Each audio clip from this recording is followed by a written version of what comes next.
കുചേല കഥ എൻ്റെ സ്ഥിരം പ്രഭാഷണം കേൾക്കുന്നവർ ഞാൻ ധാരാളം പറഞ്ഞ് കേട്ടിട്ടുണ്ടാവും. പക്ഷേ ഇപ്പോൾ കഥ എല്ലാവർക്കും അറിയാം. കഥയുടെ അകത്ത് എന്ത് അറിയാമെന്നുള്ളതൊന്ന് അന്വേഷിച്ച് പോക്കാണ്.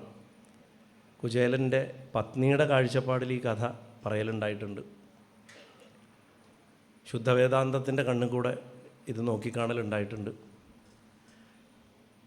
അതേപോലെ തന്നെ സാഖ്യത്തിൻ്റെ കണ്ണിൽ കൂടെ നോക്കിക്കാണലുണ്ടായിട്ടുണ്ട്. ഇപ്പോൾ കഴിഞ്ഞ പൂനെയിലെ സപ്താഹത്തിൽ സാഖ്യത്തിൻ്റെ കണ്ണിൽ കൂടെയാണ് കൂടുതൽ നോക്കിക്കണ്ടത്. ഇതിൻ്റെ ഒരു മഹിമ എന്താണെന്ന് വെച്ചാൽ ഇതൊരു കാലാതിവർത്തിയായിട്ടുള്ള ഒരു കഥയാണ്. ഭാഗവതത്തിൽ ഇത് വരുന്നത് വളരെ കൃത്യമായിട്ടുള്ളൊരു പോയിന്റിലാണ്. യുദ്ധം കഴിഞ്ഞു, മഹാഭാരത യുദ്ധം കഴിഞ്ഞു എന്നൊരു സൂചന നമുക്ക് ഏകദേശം കിട്ടുന്നുള്ളൊരു സ്ഥലത്താണ്. നമ്മുടെ ഇവിടെയുള്ള ഭാഗവതം ടെക്സ്റ്റുകളിൽ ഈ 80-ാമത്തെ 81-ാമത്തേക്ക് അധ്യായങ്ങൾ എത്തുമ്പോൾ അത് ഒരു പർട്ടിക്കുലർ ക്രമം അനുസരിച്ചാണ് പോകുന്നത്.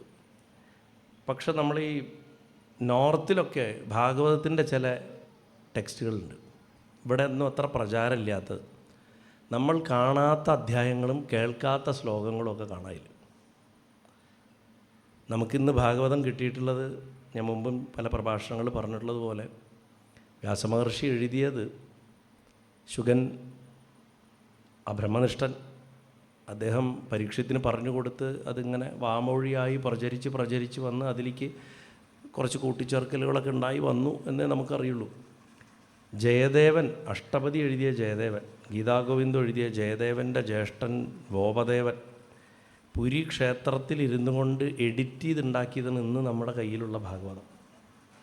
അദ്ദേഹമാണ് അതിനെ എഡിറ്റ് ചെയ്ത് ശുദ്ധപാഠമാക്കിയെടുത്തത്. അപ്പോൾ അദ്ദേഹത്തിൻ്റെ എഡിറ്റ് ചെയ്തിട്ടുള്ള പാഠങ്ങളിൽ തന്നെ അനവധി വ്യത്യാസങ്ങൾ വന്നിട്ടുണ്ട്. അപ്പോൾ അതിനനുസരിച്ചിട്ട് കുചേല കഥയിലും കഥയുടെ പ്ലേസ്മെൻറ്റിലും എവിടെയാണ് ഭാഗവതത്തിൽ വരുന്നത് എന്നുള്ളതിലും വ്യത്യാസം വന്നിട്ടുണ്ട്.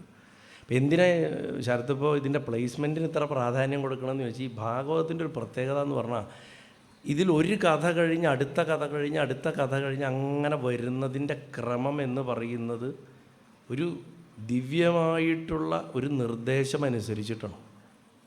ഒന്ന് കഴിഞ്ഞ് അടുത്ത തത്വം മനസ്സിലാവുള്ളൂ, അടുത്ത തത്വം മനസ്സിലാവുള്ളൂ. ഇതിലിടയിൽ എവിടുന്നെങ്കിലും എന്തെങ്കിലും വലിച്ച ഈ ചീട്ടുകൊണ്ടുണ്ടാക്കിയ കൊട്ടാരം പോലെ ഇതൊക്കെ കൂടെ അങ്ങോട്ട് ഇടിഞ്ഞങ്ങോട്ട് വീഴും. അപ്പോൾ കുചേല കഥ വരണ്ട സ്ഥലത്താണ് അത് വന്നിരിക്കുന്നത്.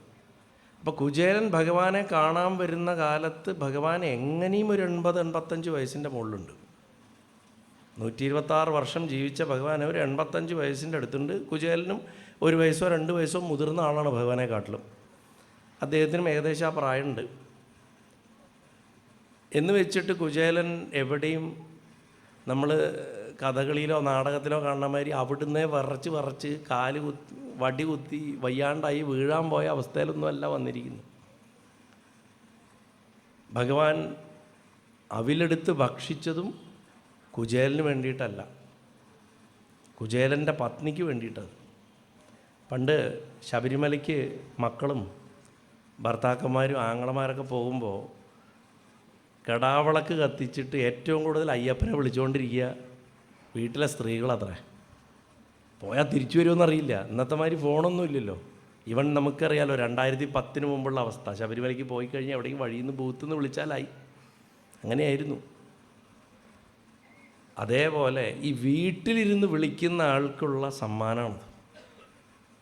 അവർക്ക് ദ്വാരക വരെ വന്ന് ഭഗവാനെ കാണാനുള്ള ഭാഗ്യമോ യോഗമൊന്നും ഉണ്ടായില്ല. പക്ഷെ അചഞ്ചലമായ വിശ്വാസം, ആ പൃഥുകം അവിലാണ് ഭഗവാൻ സ്വീകരിച്ചത്. കുചേലന് കൊടുക്കാൻ ഭഗവാന്റെ കയ്യിൽ ഒന്നും ഉണ്ടായിരുന്നില്ല. ബ്രഹ്മത്തെ സ്വാംശീകരിച്ച് വെച്ചിരിക്കുന്ന ബ്രഹ്മനിഷ്ഠനായിട്ടുള്ള ഒരാൾക്ക് ബ്രഹ്മം പിന്നെ എന്തെടുത്തു കൊടുക്കും? ഒന്നും കൊടുക്കാനില്ല. കുചേലൻ ബ്രഹ്മനിഷ്ഠനായിരുന്നു. ചില ടെക്സ്റ്റുകളിലൊക്കെ കുചേലൻ്റെ ശരിക്കുള്ള പേര് ശ്രീധാമൻ എന്നാണ്, സുധാമൻ പോലുമല്ല. നോർത്തിലെ ചില ടെക്സ്റ്റുകളിലൊക്കെ ശ്രീധാമൻ എന്ന് കാണാം. ശ്രീധാമൻ എന്നുള്ള പേരിൽ ഭഗവാന് വേറെ സതീർത്ഥ്യനുണ്ട്, സതീർത്ഥ്യനല്ല ഗോകുലത്തിലുണ്ട്. പക്ഷെ എന്നാലും ഈ ശ്രീധാമൻ എന്നുള്ള പേരും ചില ടെക്സ്റ്റുകളിൽ ഞാൻ കണ്ടിട്ടുണ്ട്. സുധാമൻ, എത്ര മനോഹരമായിട്ടുള്ള പേരാന്ന് നോക്കും അദ്ദേഹത്തിന്. ദമനം, ഇന്ദ്രിയങ്ങളെ നിയന്ത്രിച്ചവൻ, നന്നായിട്ട് നിയന്ത്രിച്ചവൻ സുദാമൻ. അത്ര നല്ലൊരു പേരുണ്ടായിട്ട് അങ്ങോരെ കുചേലെന്ന് വിളിക്കണത്. കീറി പറഞ്ഞ ഡ്രസ്സ് ഇട്ട് നടക്കണമെന്ന്. നമ്മുടെ നാട്ടിലൊരു സ്വഭാവം ഞാൻ പല സ്ഥലത്തും പറയാറുണ്ട്. ഈ ദരിദ്രനെയും അവഹേളിക്കും, സമ്പന്നനെയും അവഹേളിക്കും. ദരിദ്രനെ പുച്ഛിക്കും, സമ്പന്നനെ പരിഹസിക്കും. ഇത് പ്രത്യേകിച്ച് നമ്മൾക്ക് ഭാരതീയതയിൽ കേരളത്തിൽ വളരെ കൂടുതലായിട്ടുള്ളൊരു വളരെ വിശേഷമായിട്ടുള്ളൊരു സ്വഭാവമാണ്. നമ്മളെല്ലാറ്റിലും മിടുക്കന്മാരാണല്ലോ. നമ്മളെപ്പോലെ മിടുക്കന്മാരായിട്ട് ആരും ഈ നാട്ടിലല്ല, ഈ പ്രപഞ്ചത്തിലേ ഇല്ല. കീറിപ്പറിഞ്ഞ് ചേല എടുത്തുകൊണ്ട് കുചേലനെ കുചേലെന്ന് വിളിച്ചു. കാശുണ്ടെങ്കിലും കാണാൻ കൊള്ളാത്തതുകൊണ്ട് കുബേരനെ കുബേരനെന്നും വിളിച്ചു. ബേരം വെച്ചാൽ ശരീരം, കൊള്ളാത്ത ശരീരം. അദ്ദേഹത്തിന് വൈശ്രവണൻ നല്ലൊരു പേരുണ്ട് അദ്ദേഹത്തിന്, അത് വിളിക്കില്ല. വൈശ്രവണനെ പൂജിക്കാം എന്നാരും പറയില്ല. കുബേരൻ്റെ ക്ഷേത്രം, വൈശ്രവണ ക്ഷേത്രം എന്ന് വെച്ചാൽ ആൾ പോവില്ല, കുബേരെന്ന് വെച്ചാലേ ആൾ പോവുള്ളൂ. അദ്ദേഹത്തിൻ്റെ യഥാർത്ഥ പേര് വൈശ്രവണൻ എന്നാണ്. അതേമാതിരി കുചേലൻ്റെ യഥാർത്ഥ പേര് സുദാമ എന്നാണ്. വ്യാസമഹർഷി, ഞാനിപ്പോൾ കഴിഞ്ഞ കുറേ ഭാഗവത പ്രഭാഷണങ്ങളിലായിട്ട് ആവർത്തിക്കുന്നൊരു വിഷയമാണ്. ഇതൊന്നും ഒരു കഥയായിട്ട് ഇങ്ങനെ കേട്ട് ഇങ്ങനെ വിടേണ്ട കാര്യങ്ങളല്ല. അദ്ദേഹം സമാധിയുടെ ഭാഷയിൽ എഴുതിയിട്ടുള്ളത് അത്. നമ്മളൊരു സ്വപ്നം കണ്ടാൽ രാത്രി പിറ്റേ ദിവസം രാവിലെ എണീക്കുമ്പോൾ നമ്മൾ ചിന്തിക്കും, ഞാൻ ഇങ്ങനൊരു സ്വപ്നം കണ്ടു, എന്താണാവോ അർത്ഥം? അങ്ങനെയല്ലേ ആലോചിക്കുക? അതല്ലാണ്ട് ആലോചിക്കുക. പിന്നെ ചിലതൊക്കെ ഉണ്ട്, ആന ചവിട്ടാൻ വരണത്, പാമ്പ് കൊത്താൻ വരണത്, ഇതൊക്കെ കണ്ടാലാണ് പേടിക്കുക. അപ്പോൾ ഇതിനൊക്കെ അർത്ഥങ്ങളുണ്ട്. സ്വപ്നത്തിന് പോലും നമ്മൾ അർത്ഥം കണ്ടെത്തണം. അപ്പോൾ അതിലും ഉയർന്ന ഒരവസ്ഥയിലാണ് സമാധി എന്ന് പറഞ്ഞത്. അതിൽ സ്വപ്നത്തിൽ കണ്ട പോലെ അദ്ദേഹം തൻ്റെ മൈൻഡ് സ്ക്രീനിൽ മനസ്സ് നിശ്ചലമായി ഇല്ലാതാവുമ്പോഴാണ് സമാധി സംഭവിക്കുന്നത്. ആ അവസ്ഥയിൽ അദ്ദേഹം കണ്ട കാര്യങ്ങളാണ് ഭാഗവതത്തിൽ എഴുതിയത്. ഭാരതത്തിലല്ല, മഹാഭാഗവതത്തിൽ. ഇതുപോലെ എഴുതപ്പെട്ട മറ്റൊരു കൃതി രാമായണ. വാൽമീകിക്ക് സമാധിയിലാണ്. നോക്കൂ, ഇതിന് രണ്ടിനും കാരണക്കാരനാവണത് നാരദനാണ്. രണ്ടുപേരുടെ അടുത്തും പോയിട്ട് ഇതെഴുത് എന്ന് പറഞ്ഞ് ഉപദേശം കൊടുക്കുന്നത് നാരദനാണ്. നാരദൻ നമ്മൾ കരുതുന്നത് പോലെ ഒരു വീണയും പിടിച്ച് കലഹമുണ്ടാക്കാൻ നാമം ജപിച്ച് നടക്കുന്ന ആളല്ല.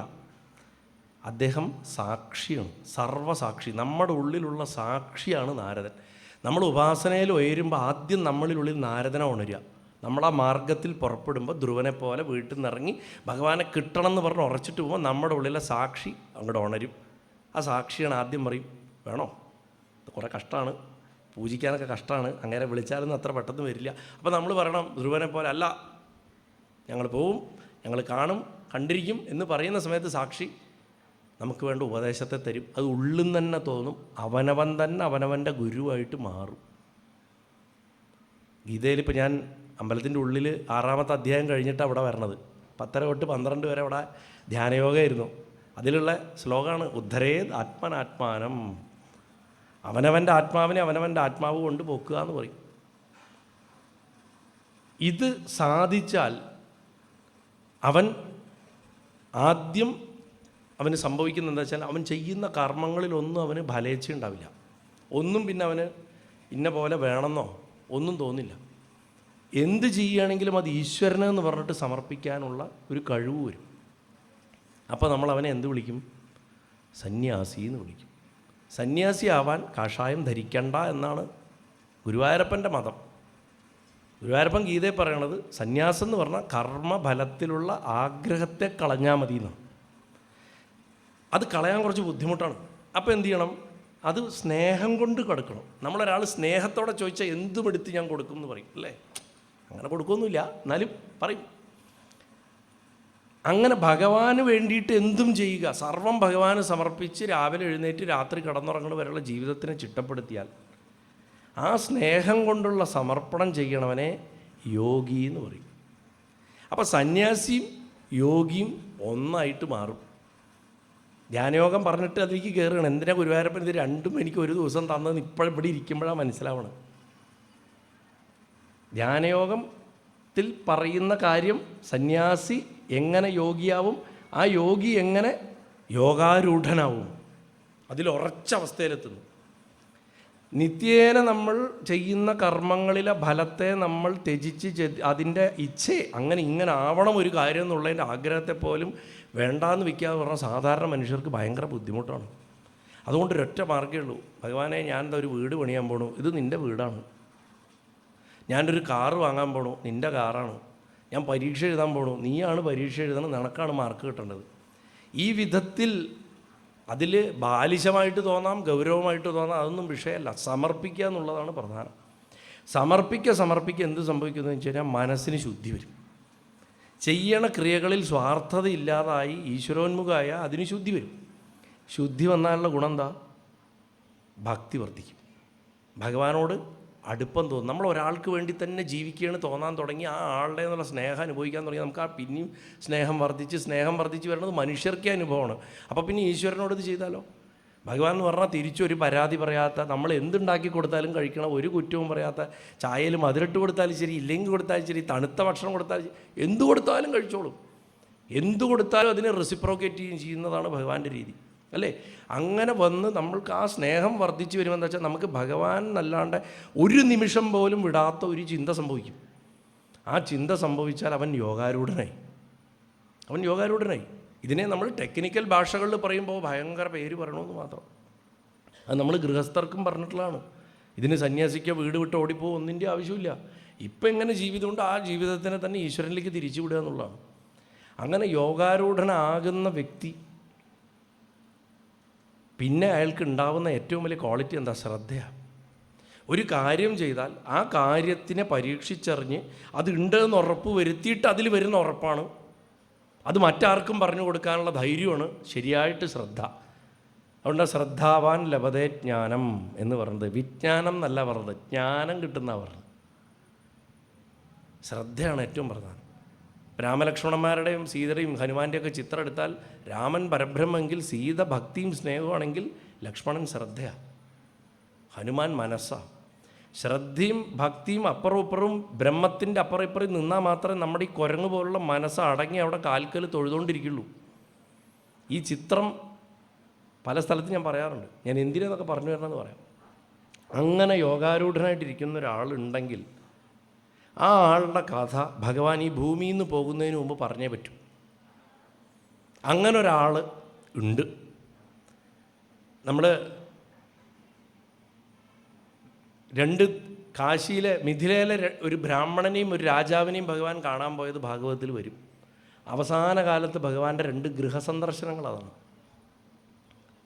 വേദങ്ങളിൽ നിഷ്ണാതനായിട്ടുള്ളൊരു ബ്രാഹ്മണനെയും ആ രാജ്യത്തെ രാജാവിനെയും, ഈ ബഹുളാശനോ അങ്ങനെ എന്തോ ഉള്ള പേര് എനിക്ക് മറന്നു, ശ്രുതകീർത്തിയും അല്ലേ, ശ്രുതകീർത്തിയും ശ്രുതദേവൻ്റെ അടുത്ത് പോവും.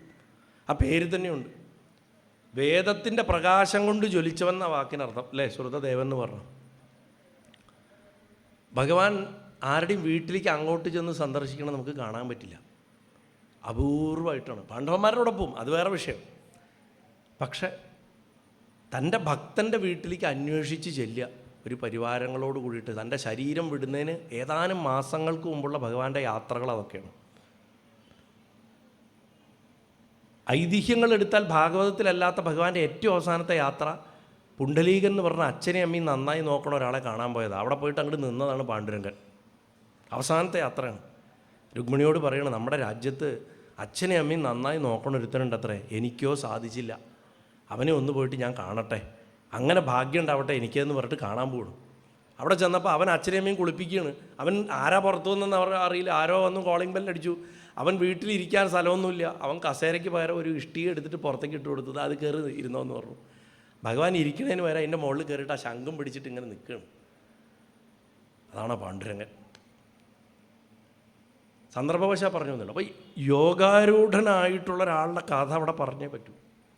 യോഗാരൂഢനായിട്ടുള്ള ഒരാൾക്ക് ഭക്തയായിട്ടുള്ളൊരു ഭാര്യ, രണ്ടുപേരെയും എങ്ങനെ അനുഗ്രഹിക്കും? യോഗാരൂഢനൊന്നും കൊടുക്കാനില്ല, ബ്രഹ്മനിഷ്ഠനാണ്, തന്നെ കൊടുത്തു കഴിഞ്ഞു. കുചേലൻ എന്ന് പറഞ്ഞാൽ ശരിക്ക് കുബേരനെക്കാട്ടിലും സമ്പന്നനാണ്. എന്തുകൊണ്ടാണ് സമ്പന്നൻ? ഭഗവാൻ സ്വത്തായിട്ടുണ്ട് അദ്ദേഹത്തിന് എത്രയോ ചെറുപ്പം തൊട്ടിട്ട്. ഇപ്പം നമ്മൾ പല പ്രക്ഷിപ്ത കഥകളൊക്കെ കേൾക്കും. എന്താ കഥകൾ കേൾക്കാറ്? കുചേലൻ ഭക്ഷണം കൊണ്ടുവന്നത് കൊടുക്കാണ്ട് കുറച്ചധികം തിന്നു, ഭഗവാന് കൊടുത്തില്ല എന്നൊക്കെ പറയും. ബ്രഹ്മനിഷ്ഠനാകാൻ ആഗ്രഹിക്കുന്നവൻ തനിക്ക് എന്ന് പറഞ്ഞ് ഭക്ഷിക്കരുത്, അത് ബ്രഹ്മാർപ്പണമായിട്ട് കഴിച്ചോളണം എന്നാണ് ആ കഥയുടെ അർത്ഥം. അല്ലാണ്ട് ഭഗവാൻ കൊടുക്കാത്തതുകൊണ്ട് ഭഗവാൻ കെറിവിച്ചിട്ട് കുറച്ച് കൊല്ലം കഴിഞ്ഞിട്ട് വെച്ചിട്ടുണ്ടാകും ഞാൻ നിനക്ക്, നീ കുറച്ച് നേരം കഷ്ടപ്പെടും, കുറച്ച് രണ്ടും കടലമണി കൊടുക്കാത്തതിന് 50 കൊല്ലം മൂപ്പര് ദാരിദ്ര്യം അനുഭവിച്ചു എന്നൊക്കെയാണ് ഇവിടെ ചില കഥകളൊക്കെ പറഞ്ഞു കേൾക്കാറ്. അത് നമ്മൾ മനുഷ്യൻ്റെ ദുഷിച്ച കണ്ണു കൂടെ കഥകളെ ഓടിക്കുമ്പോൾ നമുക്കിങ്ങനെയാണ് പകരം കൊടുക്കുക, പകരം വീട്ടുക, ഇത് ചെയ്തതിന് ഈ ഫലം കിട്ടിയെന്ന് പറയുക. ഈശ്വരൻ എന്ത്, ദുഷ്ടനെന്ത്, ശിഷ്ടനെന്ത്? ഞാൻ പല സ്ഥലത്തും പറയാറുണ്ട്, ഒരു നദി ഒഴുകിക്കൊണ്ടേയിരിക്കുന്നു, ആ നദിയുടെ അടുത്ത് ചെന്നിട്ട് ഒരു നല്ലവനും ഒരു പരമദുഷ്ടനും ചെല്ലുക. അവിടെ ചെന്നിട്ട് രണ്ടുപേരും വെള്ളം കുടിക്കാൻ പോകുമ്പോൾ നദി ദുഷ്ടൻ്റെ അടുത്ത് സ്റ്റോപ്പ് സ്റ്റോപ്പ്, നീ ദുഷ്ടനാണ്, നീ എൻ്റെ നിന്ന് വെള്ളം കുടിക്കരുതെന്ന് നദി പറയുമോ? നദി പറയില്ല. നല്ലവൻ മാത്രം വെള്ളം കുടിച്ചാൽ മതി എന്ന് പറയുമോ? അതും പറയില്ല. മനുഷ്യൻ പറയും, മനുഷ്യൻ പറയും, ഭഗവാൻ പറയില്ല. ഗുരുവായൂരപ്പൻ അങ്ങനെ പറയില്ല. അതുകൊണ്ട് ഭഗവാന്റെ ചുറ്റും നല്ലതും തീയതെന്ന് നമ്മൾ കരുതുന്ന പലതും ഉണ്ടാവും. അതിലൊന്നും ശ്രദ്ധിക്കാണ്ട ഭഗവാനെ നേടുക എന്നുള്ളത് മാത്രമാണ് ജീവിത ലക്ഷ്യം. കുട്ടിയായിരുന്ന കാലത്ത് നമ്മൾ പലപ്പോഴും സ്വാർത്ഥത കൊണ്ട് കൊടുക്കാതെ കഴിച്ചിട്ടുണ്ടാവാം. നോക്കൂ, ഈ ഗുരുവായൂരപ്പൻ നമ്മുടെ കൂടെ എപ്പോഴും നടക്കുന്നുണ്ട്. എല്ലാ കാട്ടിലും വിറക് പെറുക്കാൻ നമ്മുടെ ഒപ്പം വരുന്നുണ്ട്, നമ്മുടെ കൂടെ കാറ് കയറുന്നുണ്ട്, നമ്മുടെ വീട്ടിൽ വന്ന് താമസിക്കുന്നുണ്ട്. നമ്മൾ അദ്ദേഹത്തിന് കൊടുക്കാത്തതാണ് കുഴപ്പം. കുചേലൻ വെറും 2 മണി കടലേ കൊടുക്കാത്തുള്ളൂ, നമ്മൾ എന്തൊക്കെ കൊടുത്തില്ല ഒന്ന് ആലോചിച്ച് നോക്കൂ. അങ്ങനെയാണെങ്കിൽ നമ്മൾ എത്രമാത്രം അനുഭവിക്കാൻ കിടക്കുന്നുണ്ട്. അതുകൊണ്ട് വളരെ ചെറുപ്പത്തിലെ, എത്ര ചെറുതായിരിക്കുമ്പോഴോ കൊടുക്കാൻ പഠിക്കുക. ഈശ്വരന് കൊച്ചു കുട്ടികളെ പഠിപ്പിക്കേണ്ടതാണ്. എന്ത് കിട്ടിയാലും അത് ഭഗവാന് കൊടുക്കാൻ പഠിപ്പിക്കുക. ഭഗവാന്റെ ഒരു രൂപത്തിലെന്നല്ല, ഇന്ന രൂപത്തിനെന്നൊന്നും നിർബന്ധമില്ല, എങ്ങനെയാണെങ്കിലും സമർപ്പിക്കാൻ പഠിപ്പിക്കുക. സമർപ്പിക്കാൻ പഠിപ്പിച്ചാൽ ഭക്തി വർദ്ധിക്കും. വാസ്തവത്തിൽ ഭക്തിയാണ് ഏറ്റവും വലിയ മാർഗം എന്ന് ഗ്രന്ഥങ്ങൾ ഉദ്ഘോഷിക്കുന്നത് ശ്രദ്ധിച്ച് മനസ്സിലാക്കണം. അത് വെറുതെ നാമം ജപിക്കുക, ഭജന പാടുക, തുള്ളിച്ചാടുക, എന്നിട്ട് മറ്റുള്ള ദേവതകളെ ചീത്ത വിളിക്കുക, അതൊന്നുമല്ല. സമർപ്പണത്തോടെയുള്ള സ്നേഹിക്കലാണ് ഭക്തി. സമർപ്പിക്കുക. അതുകൊണ്ടാണ് നവതാഭക്തിയിലെ ഏറ്റവും ഉയർന്ന ഭക്തി സമർപ്പണമാണ്, സർവ്വസമർപ്പണമാണ്. ശ്രവണം, കീർത്തനം, വിഷ്ണു സ്മരണം, പാദസേവനം, അർച്ചനം, വന്ദനം, ദാസ്യം, സാഖ്യം, ആത്മനിവേദനം എന്ന് പറഞ്ഞാൽ ആത്മനിവേദനം ചെയ്തത് ബലിയാണ്, മഹാബലി. ഞാൻ ഇപ്പോൾ കൂടെ അവിടെ പറഞ്ഞിട്ട് വരിക.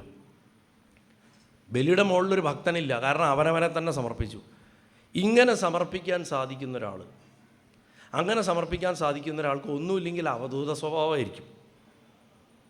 ഒരു ശരീരത്തിനെ നോക്കുപോലുമില്ല, കുളിക്കണം എന്നില്ല.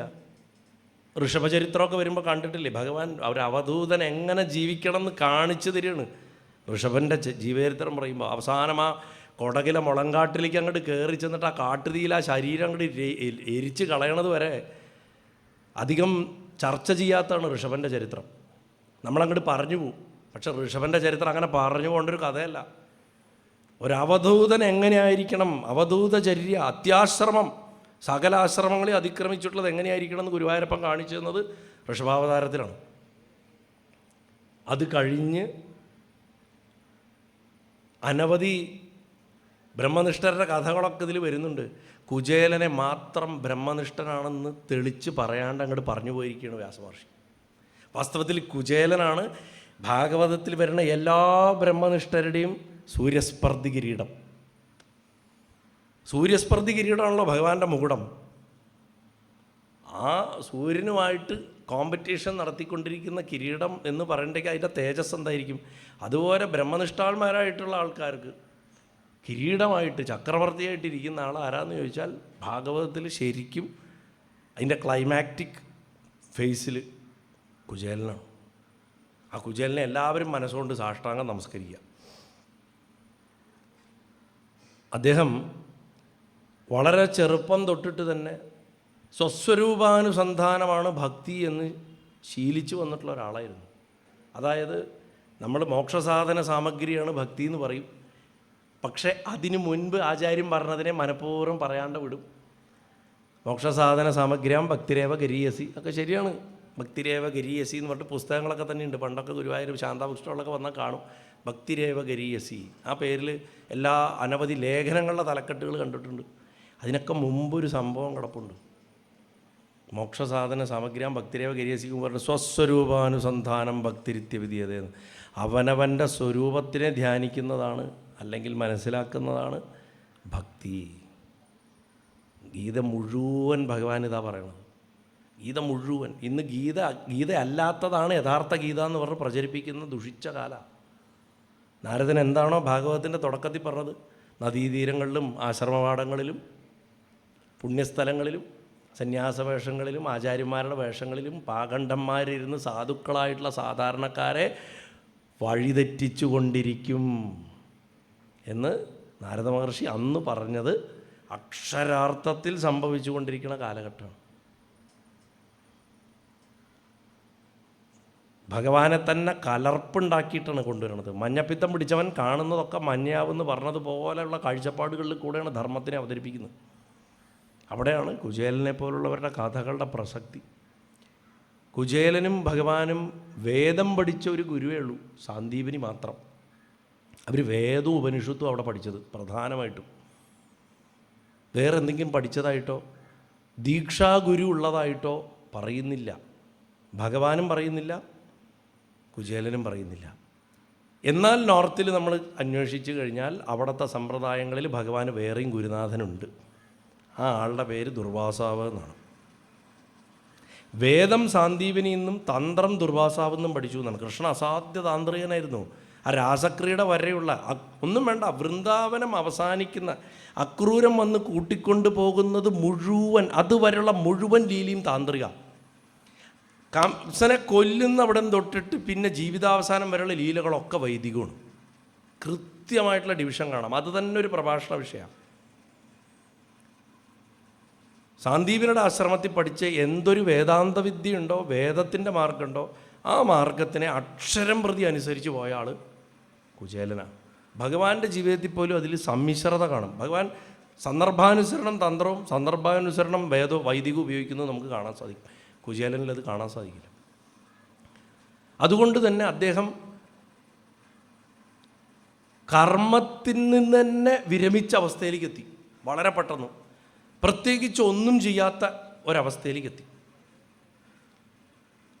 വാസ്തവത്തിൽ ഭഗവാന്റെ കർമ്മസിദ്ധാന്തത്തിന് കടകവിരുദ്ധമാണ് കുചേലൻ്റെ കർമ്മസിദ്ധാന്തം. ഭഗവാൻ കർമ്മം ചെയ്തുകൊണ്ട് അതിൽ ബന്ധനം ഇല്ലാണ്ടിരിക്കാനാണ് പഠിപ്പിച്ചു.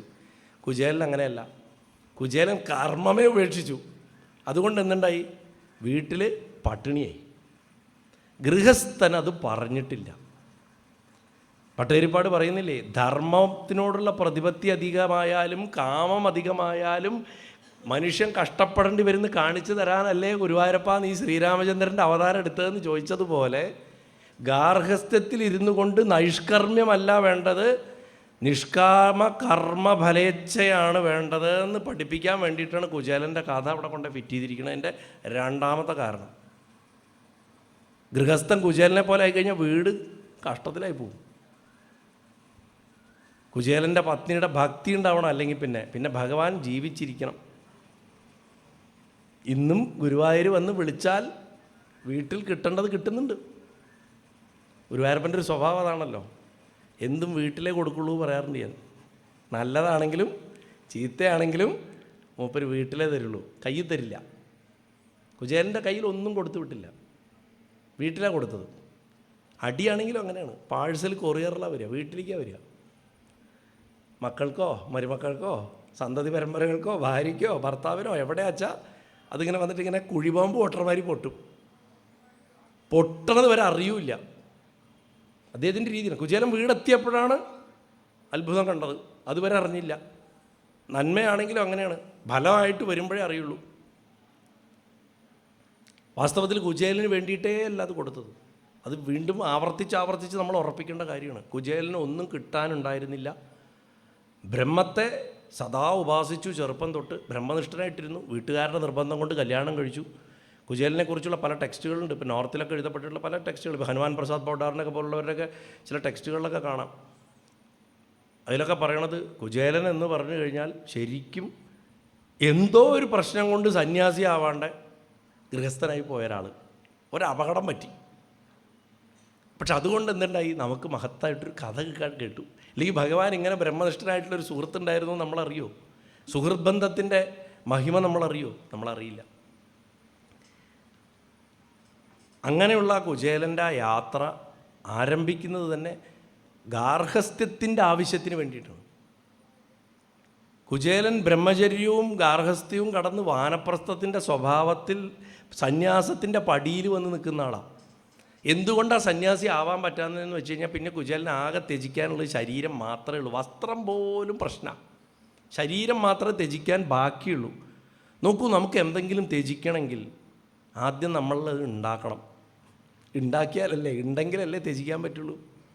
അപ്പോൾ ഞാൻ നേരത്തെ അവിടെ പറഞ്ഞേ, ഞാൻ ഗുരുവായൂരപ്പന് 1,00,000 ഉറുപ്യ കൊടുക്കും, ലോട്ടറി കിട്ടട്ടെ. അതായത് നമ്മുടെ കയ്യിലുള്ള പണം നമുക്ക് കൊടുക്കുക എന്ന് പറഞ്ഞാൽ അത് ത്യജിക്കലാണ്. ഇല്ലാത്തൊന്ന് കൊടുക്കുക എന്നുള്ളത് വെറും സങ്കല്പം മാത്രമാണ്. അപ്പോൾ ഇല്ലാത്തതിനെ ത്യജിക്കാൻ പറ്റില്ല, ഉള്ളതിനെ ത്യജിക്കാൻ പറ്റുള്ളൂ. അപ്പോൾ അദ്ദേഹത്തിനെ സംബന്ധിച്ചിടത്തോളം ആകെ ഇനി അവശേഷിച്ചിട്ടുള്ള അദ്ദേഹത്തിൻ്റെ ശരീരം മാത്രമാണ്. കുചേലൻ്റെ ശരീരം ആണത്. ആ ശരീരത്തിനെ സമാധി ഭാഷയിൽ വസ്ത്രം എന്നാണ് പറയാം. മോശപ്പെട്ട വസ്ത്രം, ഉപേക്ഷിക്കാറായ വസ്ത്രമുള്ളവൻ, അഥവാ ജഡമായിട്ടുള്ള ശരീരം ജഡമാണ്, മലമൂത്രങ്ങൾ നിറഞ്ഞതാണ്, ഇത് ഉപേക്ഷിക്കേണ്ടതാണെന്ന് ബോധം വന്നവനാരോ അവൻ കുചേലൻ. അപ്പോൾ കുചേലനെ വിളിച്ചാലും അദ്ദേഹത്തിന് സങ്കടമില്ല. ഞാൻ നേരത്തെ പറഞ്ഞ സെൻസിൽ വിളിക്കുമ്പോഴാണ് പ്രശ്നം പറ്റണം. കുചേലൻ്റെ ബ്രഹ്മബുദ്ധി എത്രമാത്രം തീക്ഷ്ണമായിരുന്നു എന്ന് ഉറപ്പിക്കാൻ വേണ്ടിയിട്ടാണ് ഇത് പറഞ്ഞു തരുന്നത്. അങ്ങനെയുള്ള കുചേലന് ഗാർഹസ്ഥ്യത്തിൽ തന്നെ തുടരുന്ന ഭാര്യയുടെ ആവശ്യമാണ്. മൂർത്തരൂപത്തിലിരിക്കണ സ്വരൂപമായിട്ട് സഗുണമായിട്ട് ദ്വാരകയിൽ ഒരു രൂപമെടുത്തിട്ട് ദേവകിയുടെ ഗർഭത്തു നിന്ന് ജനിച്ച് ഇപ്പോൾ ഒരു 85 വയസ്സോളം പ്രായമായിട്ടിരിക്കണ ഗുരുവായൂരപ്പനെ പോയിട്ട് കാണാൻ, അത് ലൗകികതയുടെ ആവശ്യമാണ്. അപ്പോൾ അത് മോശമാണെന്ന് പറയാൻ പറ്റുമോ? പറ്റില്ല. അതിനും ഞാൻ ഫലസിദ്ധി കൊടുക്കുന്നു കാണിക്കാനാണ് ആ അവിൽ തട്ടിപ്പറിച്ചതും അത് ഭക്ഷിച്ചതും അവിടെ സമൃദ്ധി കൊടുത്തതും. ഈ കഥ വിസ്തരിച്ച് അവിടുന്ന് രാമപുരത്തുകാരുടെ പറഞ്ഞതങ്ങനെ തന്നെ പാതിരാവായല്ലോ പത്നി കുറഞ്ഞൊന്നുറങ്ങട്ടെ ഞാൻ ഉലകിരേഴുന്നൊക്കെ പറഞ്ഞിട്ടുള്ള പദ്യമൊക്കെ ചൊല്ലിയിട്ട് നമുക്ക് രസമായിട്ട് കഥ മാത്രമായിട്ടും ഉണ്ടാവും. കഥ ആചാര്യന്മാർ ധാരാളം പറഞ്ഞിട്ടുണ്ടാവും അല്ലേ? പറഞ്ഞതങ്ങനെ തന്നെ പാതിരാവായല്ലോ പത്നി കുറഞ്ഞൊന്നുറങ്ങട്ടെ ഞാൻ ഉലകിരേഴും ഇരിഞ്ഞ കൃഷ്ണനെ കാൺമാൻ പുലർകാലെ പുറപ്പെടാം അറിഞ്ഞു വല്ലതും കൂടെ തന്നയക്കേണം. ഇങ്ങനെയാണല്ലോ തലേന്ന് രാത്രി പറഞ്ഞിട്ട് കിടക്കണത്. ആ പിറ്റേന്ന് രാവിലെ ഭിക്ഷ അയച്ച് കിട്ടിയ അവിലുമായിട്ട് പുറപ്പെടുന്നു. ബ്രഹ്മനിഷ്ഠനായിട്ടുള്ള ഒരുത്തിന് ശുദ്ധാശുദ്ധ വിചാരങ്ങളില്ല. അവൻ എന്തും ഈശ്വരൻ അർപ്പിക്കും. ശിവൻ്റെ കഥകളിൽ, കണ്ണപ്പൻ്റെ കഥയിൽ കണ്ണപ്പൻ എങ്ങനെയാണ് ഭഗവാൻ അഭിഷേകം ചെയ്യണത്? വേടനാണ്. മാംസം അറുത്തെടുത്തിട്ട് ഇങ്ങനെ കൈ ചേർത്ത് കൊണ്ട്, ഇപ്പോൾ 2 കൈയിലും മാംസമുണ്ട്. അതുകൊണ്ട് മുടിയിൽ പൂതിരിക്കും, വായിൽ വെള്ളം നിറയ്ക്കും. ശിവലിംഗം കണ്ട ഒരൊറ്റ തുപ്പ് തല കൊടയും മുടിയോട് കൂടിയിട്ടുള്ള പൂ വീഴ്ത്തും, മാംസം വെച്ച് കൊടുക്കും. തിന്നോ, ഞാൻ ഇവിടെ നിൽക്കാം, അച്ഛൻ ധൈര്യമായിട്ട് കഴിച്ചോ, ആരും അച്ഛനെ ശല്യപ്പെടുത്തില്ല, ഞാൻ കാവലുണ്ടെന്ന് പറഞ്ഞിട്ട് അവിടെ നിൽക്കും മഹാദേവന്. അത് ഭക്തിയാണ്, അതാണ് ഭക്തി. അപ്പോൾ ശുദ്ധാശുദ്ധം എന്ന് പറഞ്ഞാൽ എവിടെയൊക്കെ ഭഗവാനെ കാണാൻ പറ്റുണ്ടോ അത് ശുദ്ധം, കാണാൻ പറ്റണില്ലയോ അതൊക്കെ അശുദ്ധം. എല്ലാറ്റിലും ഭഗവാനെ കാണാൻ സാധിക്കണവൻ ബ്രഹ്മനിഷ്ഠൻ, അവന് പ്രപഞ്ചം മുഴുവൻ ശുദ്ധം. അതുകൊണ്ട് നാറുന്ന തുണിയിലാണെങ്കിലും ആ 3 പിടി അവിലും കൊണ്ട് അവിടേക്ക് ചെന്നു. എന്താ 3 പിടി അവിൽ? അതിനും സമാധി ഭാഷയിൽ നമ്മുടെ 3 ഗുണങ്ങൾ, സത്വരജസ്തമോ ഗുണങ്ങൾ 3 എണ്ണം. ആ 3 എണ്ണത്തിനെയും ഭഗവാൻ ഭക്ഷിച്ചു. 3 എണ്ണത്തിലെ 1 പിടി എടുത്തുള്ളൂ. ആ 1 പിടിയിൽ തന്നെ അദ്ദേഹം ഒട്ടുമിക്കതും തീർത്തു കൊടുത്തു. കാരണം ശരിക്കും പറഞ്ഞാൽ അത് മുഴുവൻ ഭക്ഷിച്ചു കഴിഞ്ഞാൽ പിന്നെ വൈകുണ്ഠം കൊടുക്കുക എന്നല്ലാണ്ട് വേറെ മാർഗ്ഗമില്ല. വൈകുണ്ഠം എന്ന് പറഞ്ഞാലും അതൊരു ലോകമല്ല. എല്ലാ സംശയങ്ങളും അവസാനിക്കുന്ന ബ്രഹ്മജ്ഞാനത്തിൻ്റെ, ബ്രഹ്മാനന്ദത്തിൻ്റെ പരമകാഷ്ഠയായിട്ടുള്ള അവസ്ഥയാണ് വൈകുണ്ഠം. അറിവ് എന്നുള്ള അർത്ഥം ഗോശബ്ദത്തിന് കൊടുക്കുമ്പോൾ അത് തന്നെയാണ് ഗോലോകം. അല്ലാണ്ട് ഒന്നിൻ്റെ മുകളിൽ ഒന്നാം നിലയിൽ, മറ്റേത് 2ാം നിലയിൽ, അതിൻ്റെ മുകളിൽ 3ാം നിലയിൽ വേറൊരു ലോകം, ഇങ്ങനെയൊന്നുമില്ല. ഇതൊക്കെ ഋഷിമാർ കിട്ടേണ്ടവന് മാത്രം കിട്ടട്ടെ എന്ന് പറഞ്ഞിട്ട് ഗോപ്യമായിട്ട് ചില കാര്യങ്ങളായിട്ട് സൂക്ഷിച്ചു വെച്ചിട്ടുള്ള കാര്യങ്ങളായിരുന്നു. അതിന്ന് ഓരോരുത്തർ തരാതരം പോലെ എടുത്തിട്ട് വ്യാഖ്യാനിക്കണമെന്ന് മാത്രം.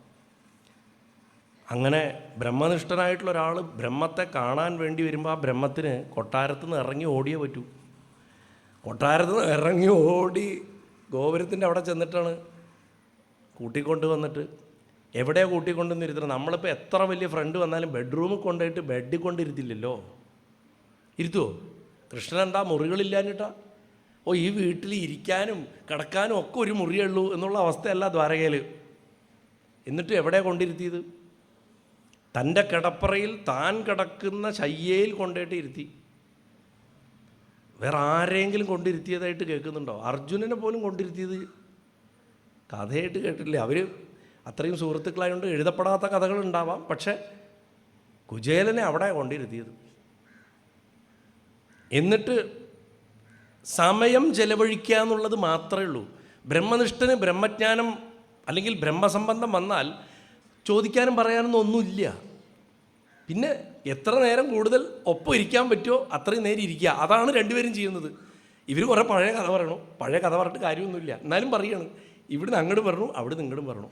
ആ ബ്രഹ്മസംബന്ധത്തിനെ നിലനിർത്തി കൊണ്ടുപോകണം. അത് കഴിഞ്ഞ് ആ ബ്രഹ്മത്തിനെ കൊണ്ടാണ് കുചേലൻ പോണത്. കുചേലൻ തിരിച്ചെത്തുമ്പോൾ ഈ ഗാർഹസ്ഥ്യത്തിനും ആവശ്യമുള്ളതായിട്ടുള്ള സമ്പത്തിനെ കൂടെ ഭഗവാൻ കൊടുക്കുന്ന അവിടെ ശരിക്കും കുചേലോപാഖ്യാനം പൂർത്തിയാവുകയാണ്. ചില വിഷയങ്ങൾ ഈ കഥറകത്തുണ്ട്. ഞാൻ ഇന്ന് സത്യം പറഞ്ഞാൽ ഈ കഥ പറയാനല്ല വന്ന്.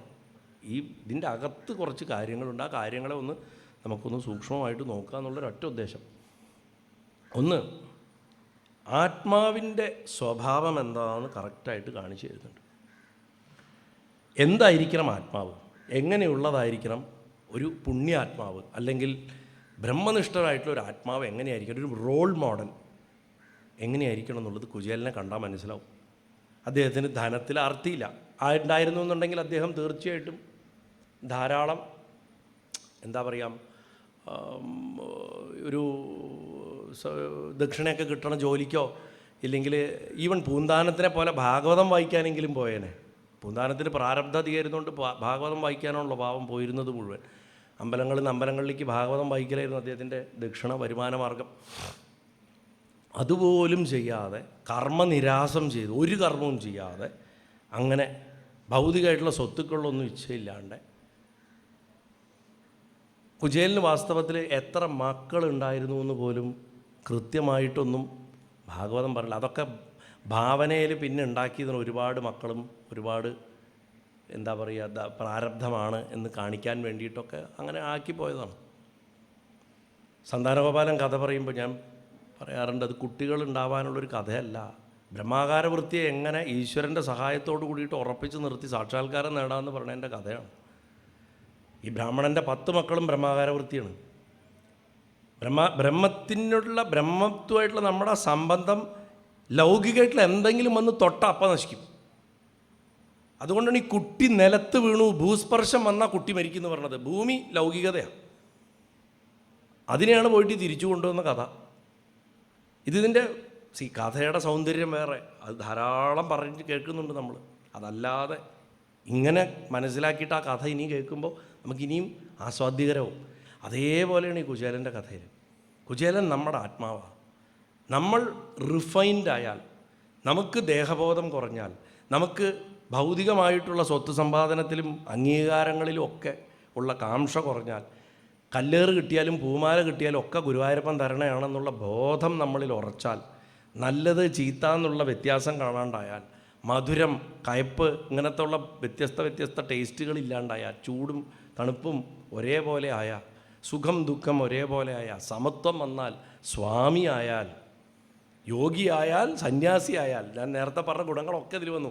അവൻ യോഗാരൂഢനാവെന്ന് ഭഗവാൻ പറഞ്ഞല്ലോ. ആ യോഗാരൂഢനായിട്ടുള്ള ആത്മാവാണ് വാസ്തവത്തിൽ കുചേലൻ.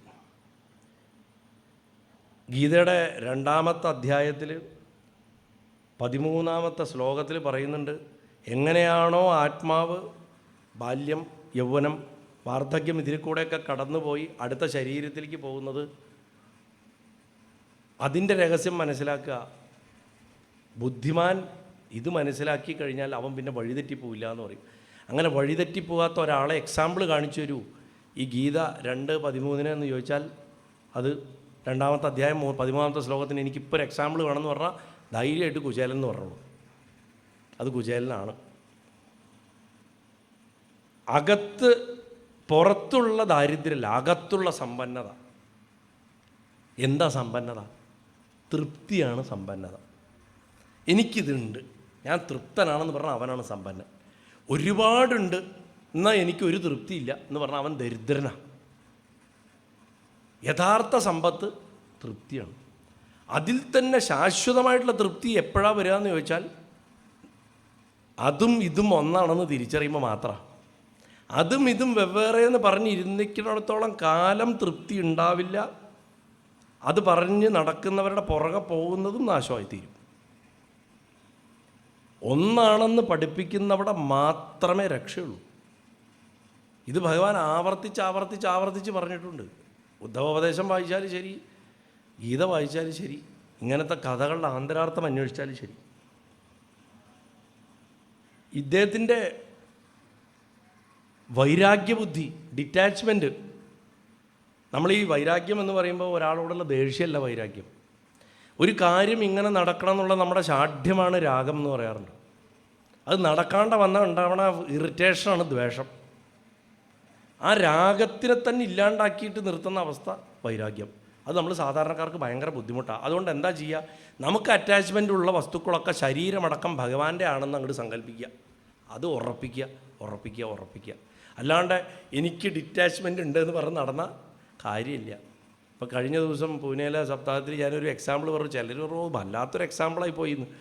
ജനിച്ചിപ്പോൾ കിടക്കണ ഒരു കുട്ടിയുടെ നേരെ ഒരു കത്തി എടുത്തിട്ട് ഇങ്ങനെ ഓങ്ങുക, കുത്തുന്ന് പറഞ്ഞിട്ട് കുട്ടി ഇങ്ങനെ നോക്കിക്കൊണ്ട് കിടക്കും. 1 മാസം കഴിഞ്ഞിട്ട് ഓങ്ങി നോക്കൂ, ചിലപ്പോൾ കരയും. അത് ജനിച്ച ഉടനെ ദ്വൈതബന്ധമേ ഇല്ല. താൻ വേറൊന്ന് വേറെ എന്നുള്ള ചിന്തയേ ഇല്ല. അല്ലെ കുട്ടികളെല്ലാം എടുത്ത് വായിലേക്കാണ് കൊണ്ടുപോകുക. കണ്ടിട്ടില്ലേ? ഒക്കെ അവനവനിലേക്ക് വലിക്കും. കുട്ടികളുടെ ഒരു സ്വഭാവമാണ്, ഒക്കെ വലിക്കും ഇങ്ങനെ അവനവനിലേക്ക്. അതായത് ബ്രഹ്മബോധത്തിൻ്റെ ഒരു ശുദ്ധാവസ്ഥയാണത് ഒരു തരത്തിൽ നോക്കിയാൽ. ഇതേ കുട്ടിക്ക് 1 മാസം കഴിയുമ്പോൾ ദേഹബോധം ഉണർന്നു തുടങ്ങി എന്നുള്ളതിൻ്റെ ലക്ഷണമാണ് കത്തി ഓങ്ങുമ്പോൾ കരയണത്.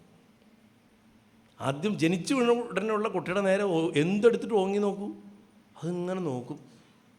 അത്രയേ ഉള്ളൂ. അതിൻ്റെ ആ അവസ്ഥ അതാണ്. അപ്പോൾ അകത്ത് തൻ്റെ ഉള്ളിൽ പൂർണ്ണ വൈരാഗ്യം സിദ്ധിച്ചിട്ടുള്ള, സാക്ഷാത്കാരം കിട്ടിയിട്ടുള്ള ഒരാളുടെ അവസ്ഥ, പൂർണ്ണ തൃപ്തി.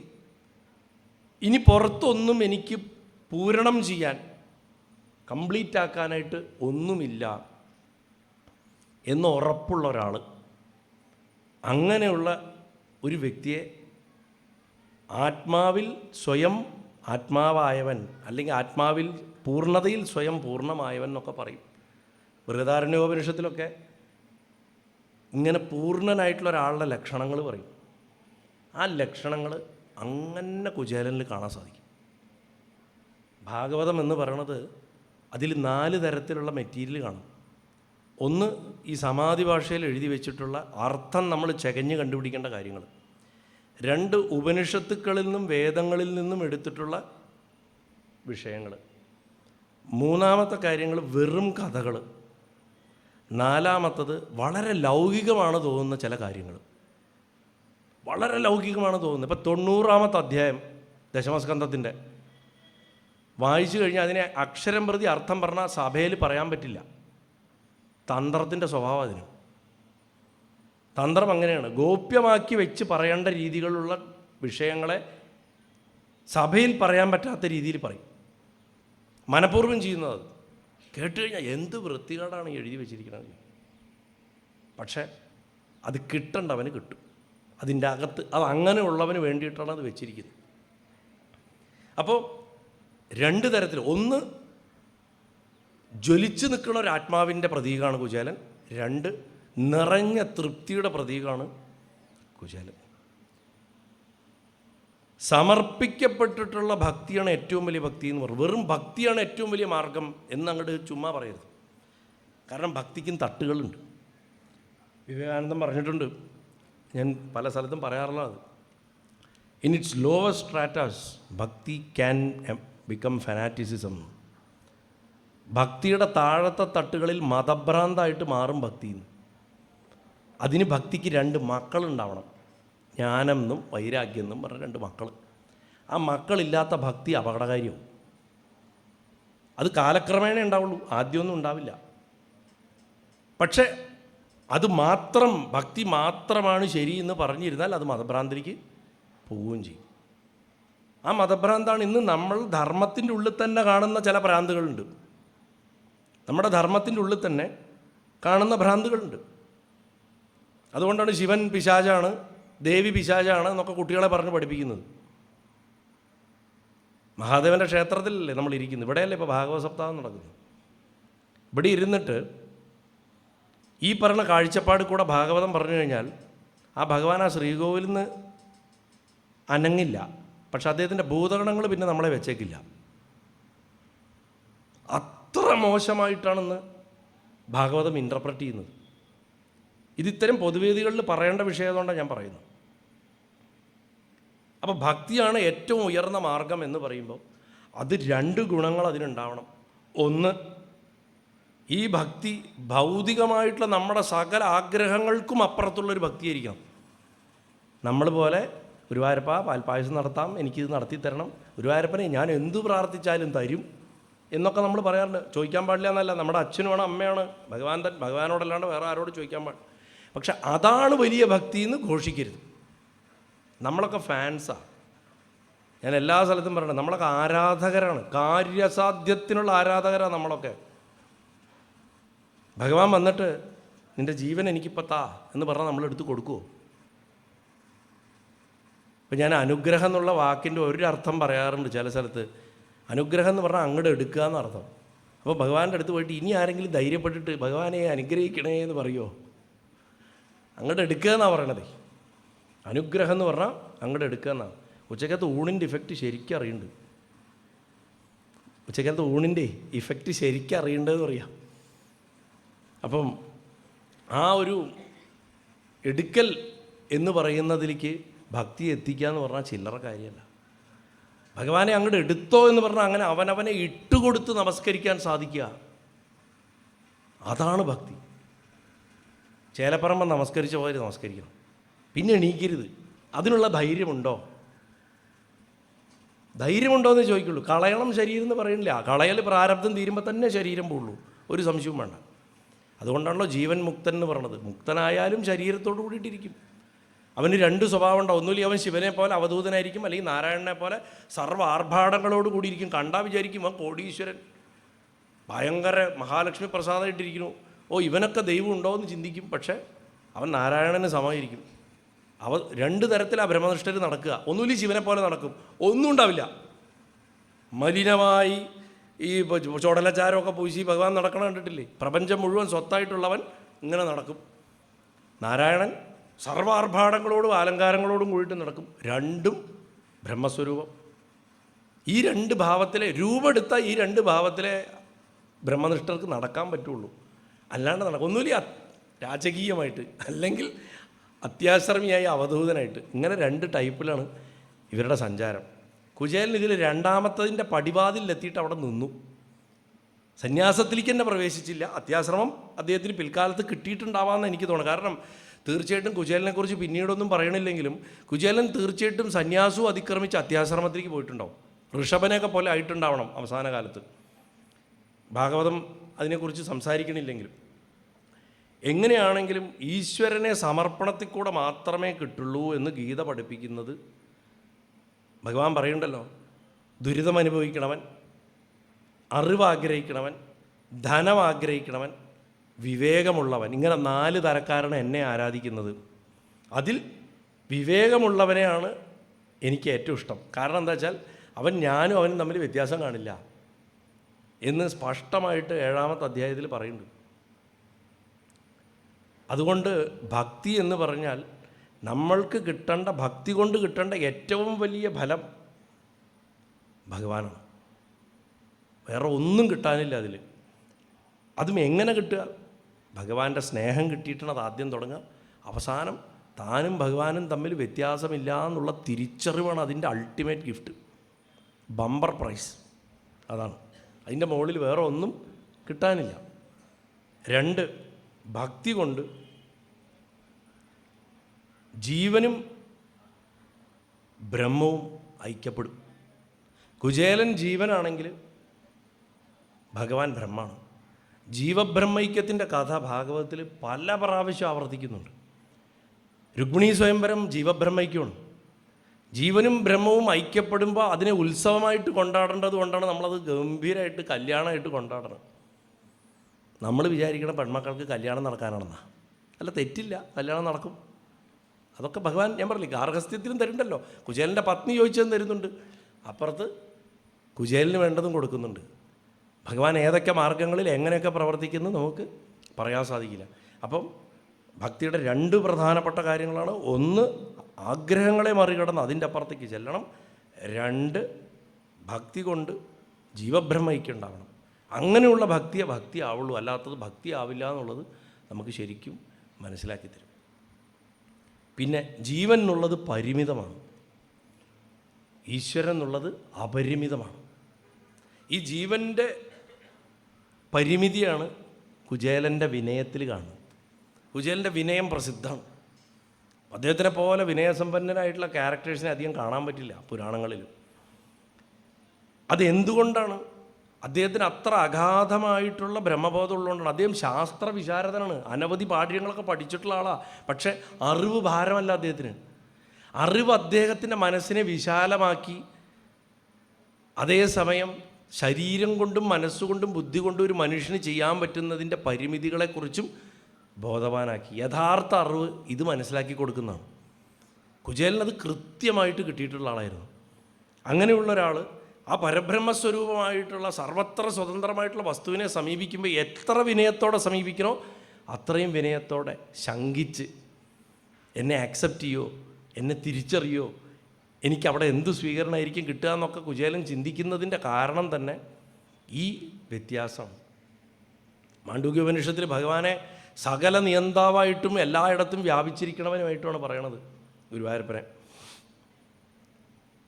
അങ്ങനെ എല്ലാം അറിയുന്ന ഈശ്വരനെ ഒന്നും അറിയാത്ത നമ്മൾ എങ്ങനെ സമീപിക്കണം?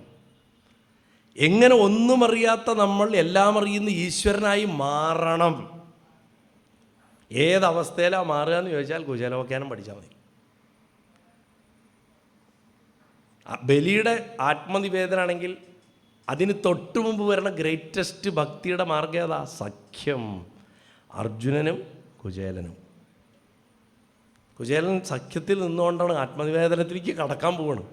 സഖ്യത്തിലെത്തി, അവിടം വരെ എത്തി നിൽക്കുകയാണ്. ആ സഖ്യത്തിൻ്റെ ഫലപൂർത്തീകരണമാണ് കുചേലവ്യാഖ്യാനം പറയണത്. പിന്നെ അനുഗ്രഹം എന്താ? അനുഗ്രഹം എന്ന് പറഞ്ഞു കഴിഞ്ഞാൽ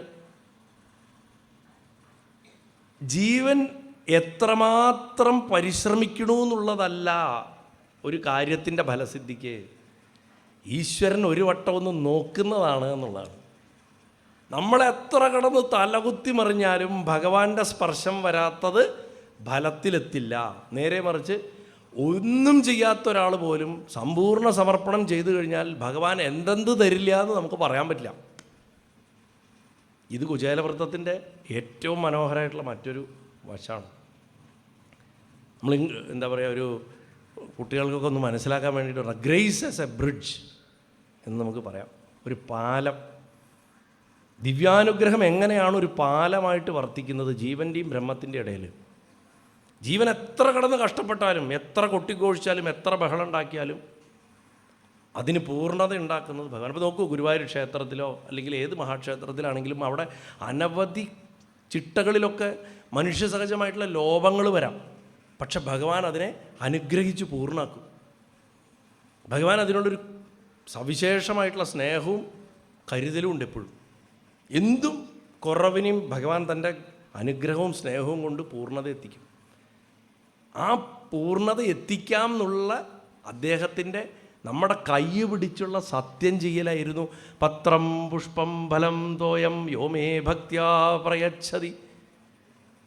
ഭഗവാൻ സത്യം ചെയ്തതാ. നമ്മൾ വിചാരിക്കണം എന്താ, വളരെ സിമ്പിൾ, എനിക്കിത് തന്നാലും മതി, അത് തന്നാലും മതി, ഇത് തന്നാലും മതി എന്ന് പറയാം. അതല്ല പറഞ്ഞത്. നീ എനിക്ക് എന്ത് കുറവ് ചെയ്താലും നിൻ്റെ ഹൃദയം എനിക്ക് തന്നിട്ടുണ്ടെങ്കിൽ ഞാൻ അതിനെ പൂർണ്ണമാക്കിക്കോളാടോ. താൻ വിഷമിക്കണ്ട. എല്ലാവർക്കും ഇപ്പോൾ രാവണനെ പോലെ പൂജ കഴിക്കാൻ പറ്റുമോ? രാവണൻ്റെ പൂജ കണ്ടാൽ പിന്നെ ശിവനെ പൂജ കഴിക്കാൻ പറ്റില്ല. നമുക്ക് ബാണൻ്റെ പൂജ കണ്ടാൽ നമുക്ക് പൂജ കഴിക്കാൻ പറ്റില്ല. അമ്മാതിരി പൂജയെ ഒരു പൂജ കഴിക്കുന്നത്. നമ്മൾ നാണം കെട്ടുപോകും. ഈശ്വര, നമ്മുടെയൊക്കെ ഒരു പൂജയാണോ എന്ന് തോന്നിപ്പോകും. ഇത്ര രാവണൻ്റെയും ബാണൻ്റെയും പൂജ എന്ന് വെച്ചിട്ട് കണ്ണപ്പൻ്റെ പൂജ ഭഗവാൻ എടുക്കുന്നില്ലേ? നമ്മുടെ പൂജ ഭഗവാൻ എടുക്കുന്നില്ലേ? അതാ ഭഗവാൻ പറയണത്. പത്രം പുഷ്പം ഫലം തോയെന്ന് പറഞ്ഞത് നമുക്കൊരു ലൈസൻസ് തരികയല്ല. ഒരു ഇല പറിച്ചു കൊടുത്താൽ മതി, കുറച്ച് വെള്ളം ഇറ്റിച്ച് കൊടുത്താൽ മതി, എളുപ്പപ്പണിക്ക്. എല്ലാറ്റിനും വെള്ളം, ഗന്ധവിധം വെള്ളം, പാദ്യം എന്താ പറയുക, ധൂപത്തിനും വായുവിനും വെള്ളം, പുഷ്പത്തിനും വെള്ളം, അങ്ങനെ പൂജ കഴിക്കുന്നവരുണ്ട്. അതിനല്ല അത് പറഞ്ഞിട്ടുള്ളത്. എന്തുണ്ടെങ്കിലും അതിന് ഞാൻ പൂർണ്ണത വരുത്തിക്കൊള്ളാം. പൂർണ്ണത വരുത്താൻ കാരണം എന്താ വെച്ചാൽ സങ്കല്പത്തിൻ്റെ ശക്തിയാണ്. അത്ര സങ്കല്പ ഭഗവാൻ സങ്കല്പിച്ച അതിന് പൂർണ്ണത വരും. അതുകൊണ്ടാണ് ഒരു മുരിങ്ങയുടെ ഇല എടുത്തിട്ട് നാക്കിൽ വെച്ചപ്പോഴേക്കും പ്രപഞ്ചത്തിന് മുഴുവൻ വയറ് നിറഞ്ഞു അല്ലേ? ദ്രൗപദി പാത്രം കഴുകുന്നത് ശരിയല്ല പറയും. അതുകൊണ്ടാണല്ലോ അവരില, ഒരു മുരിങ്ങയുടെ ഇല അവിടെ ഉണ്ടായത്. ആ ഒരു ഇല എടുത്തിട്ട് സർവസംതൃപ്തി വരട്ടെ എന്ന് പറഞ്ഞ് കഴിച്ച് എല്ലാവർക്കും, പ്രപഞ്ചത്തിലെ സകല ജീവജാലങ്ങൾക്കും വിശപ്പ് മാറിയെന്നുണ്ടെങ്കിൽ ആ സങ്കല്പശക്തി എത്രയായിരിക്കും. നമുക്കവിടെ ഭഗവാൻ എന്നുള്ളത് മാറ്റി നിർത്തൂ. ബ്രഹ്മനിഷ്ഠനായിട്ടുള്ള ഒരാളാണ് കൃഷ്ണൻ എന്ന് മാത്രം നോക്കിയാൽ ഒരു ബ്രഹ്മനിഷ്ഠന് എന്തൊക്കെ സാധിക്കുന്ന അവിടെ കാണാം. ഞാൻ മുമ്പ് സ്ഥിരം കേൾക്കണവർക്കറിയാം, സമയമില്ല. പത്മനാഭസ്വാമിയിൽ ഒരു വലിയ സാളഗ്രാമം ഒരിക്കൽ വന്നുപെട്ടിട്ട് മാർത്താണ്ഡവർമ്മ മഹാരാജാവിൻ്റെ കാലത്ത് വന്നതിന് ഇതുമാതിരി ഒരു നേദ്യം കൊടുക്കണ കഥയുണ്ട്. പറക്കണക്കിന് അരി വെച്ചിട്ടും തൃപ്തിയാവാത്തതും അവസാനം ഒരിത്തിരി അരി എടുത്ത് കൊടുത്തപ്പോൾ തൃപ്തിയായതും ഒരു കഥയുണ്ട്. മഹാരാജാവ് ആ തെറ്റ് മനസ്സിലാക്കിയിട്ട് ആ സാളഗ്രാമം അതിൻ്റെ ഉടമസ്ഥന് തിരിച്ചു കൊടുക്കുക ചെയ്തു. അദ്ദേഹം അത് അധികാരം ഉപയോഗിച്ച് പിടിച്ചെടുത്തുകൊണ്ട് പോയതാണ്.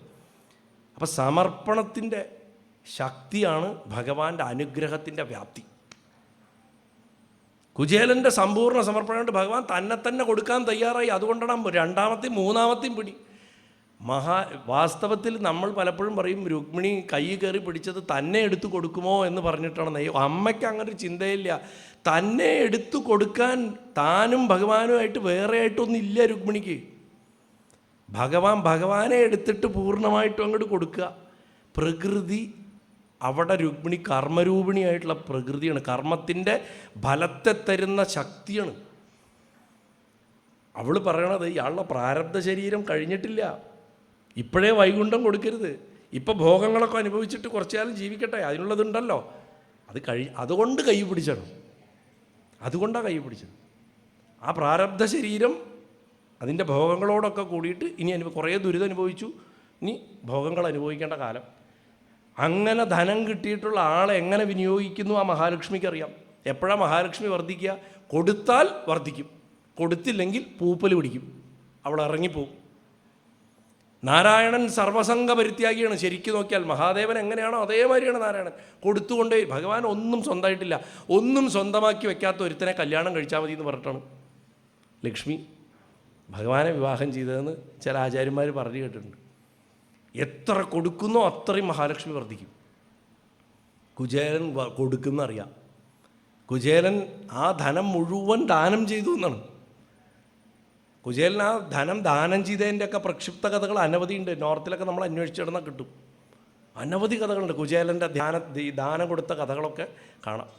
ഇനി അടുത്ത പ്രധാനപ്പെട്ട ഒരു ഘടകം അതിൽ വരുന്നത് സത്യം, ജ്ഞാനം, അനന്തം എന്ന് നമ്മൾ 3 വാക്കുകളെ കൊണ്ട് ഈശ്വരൻ്റെ സ്വഭാവത്തെ പറയും.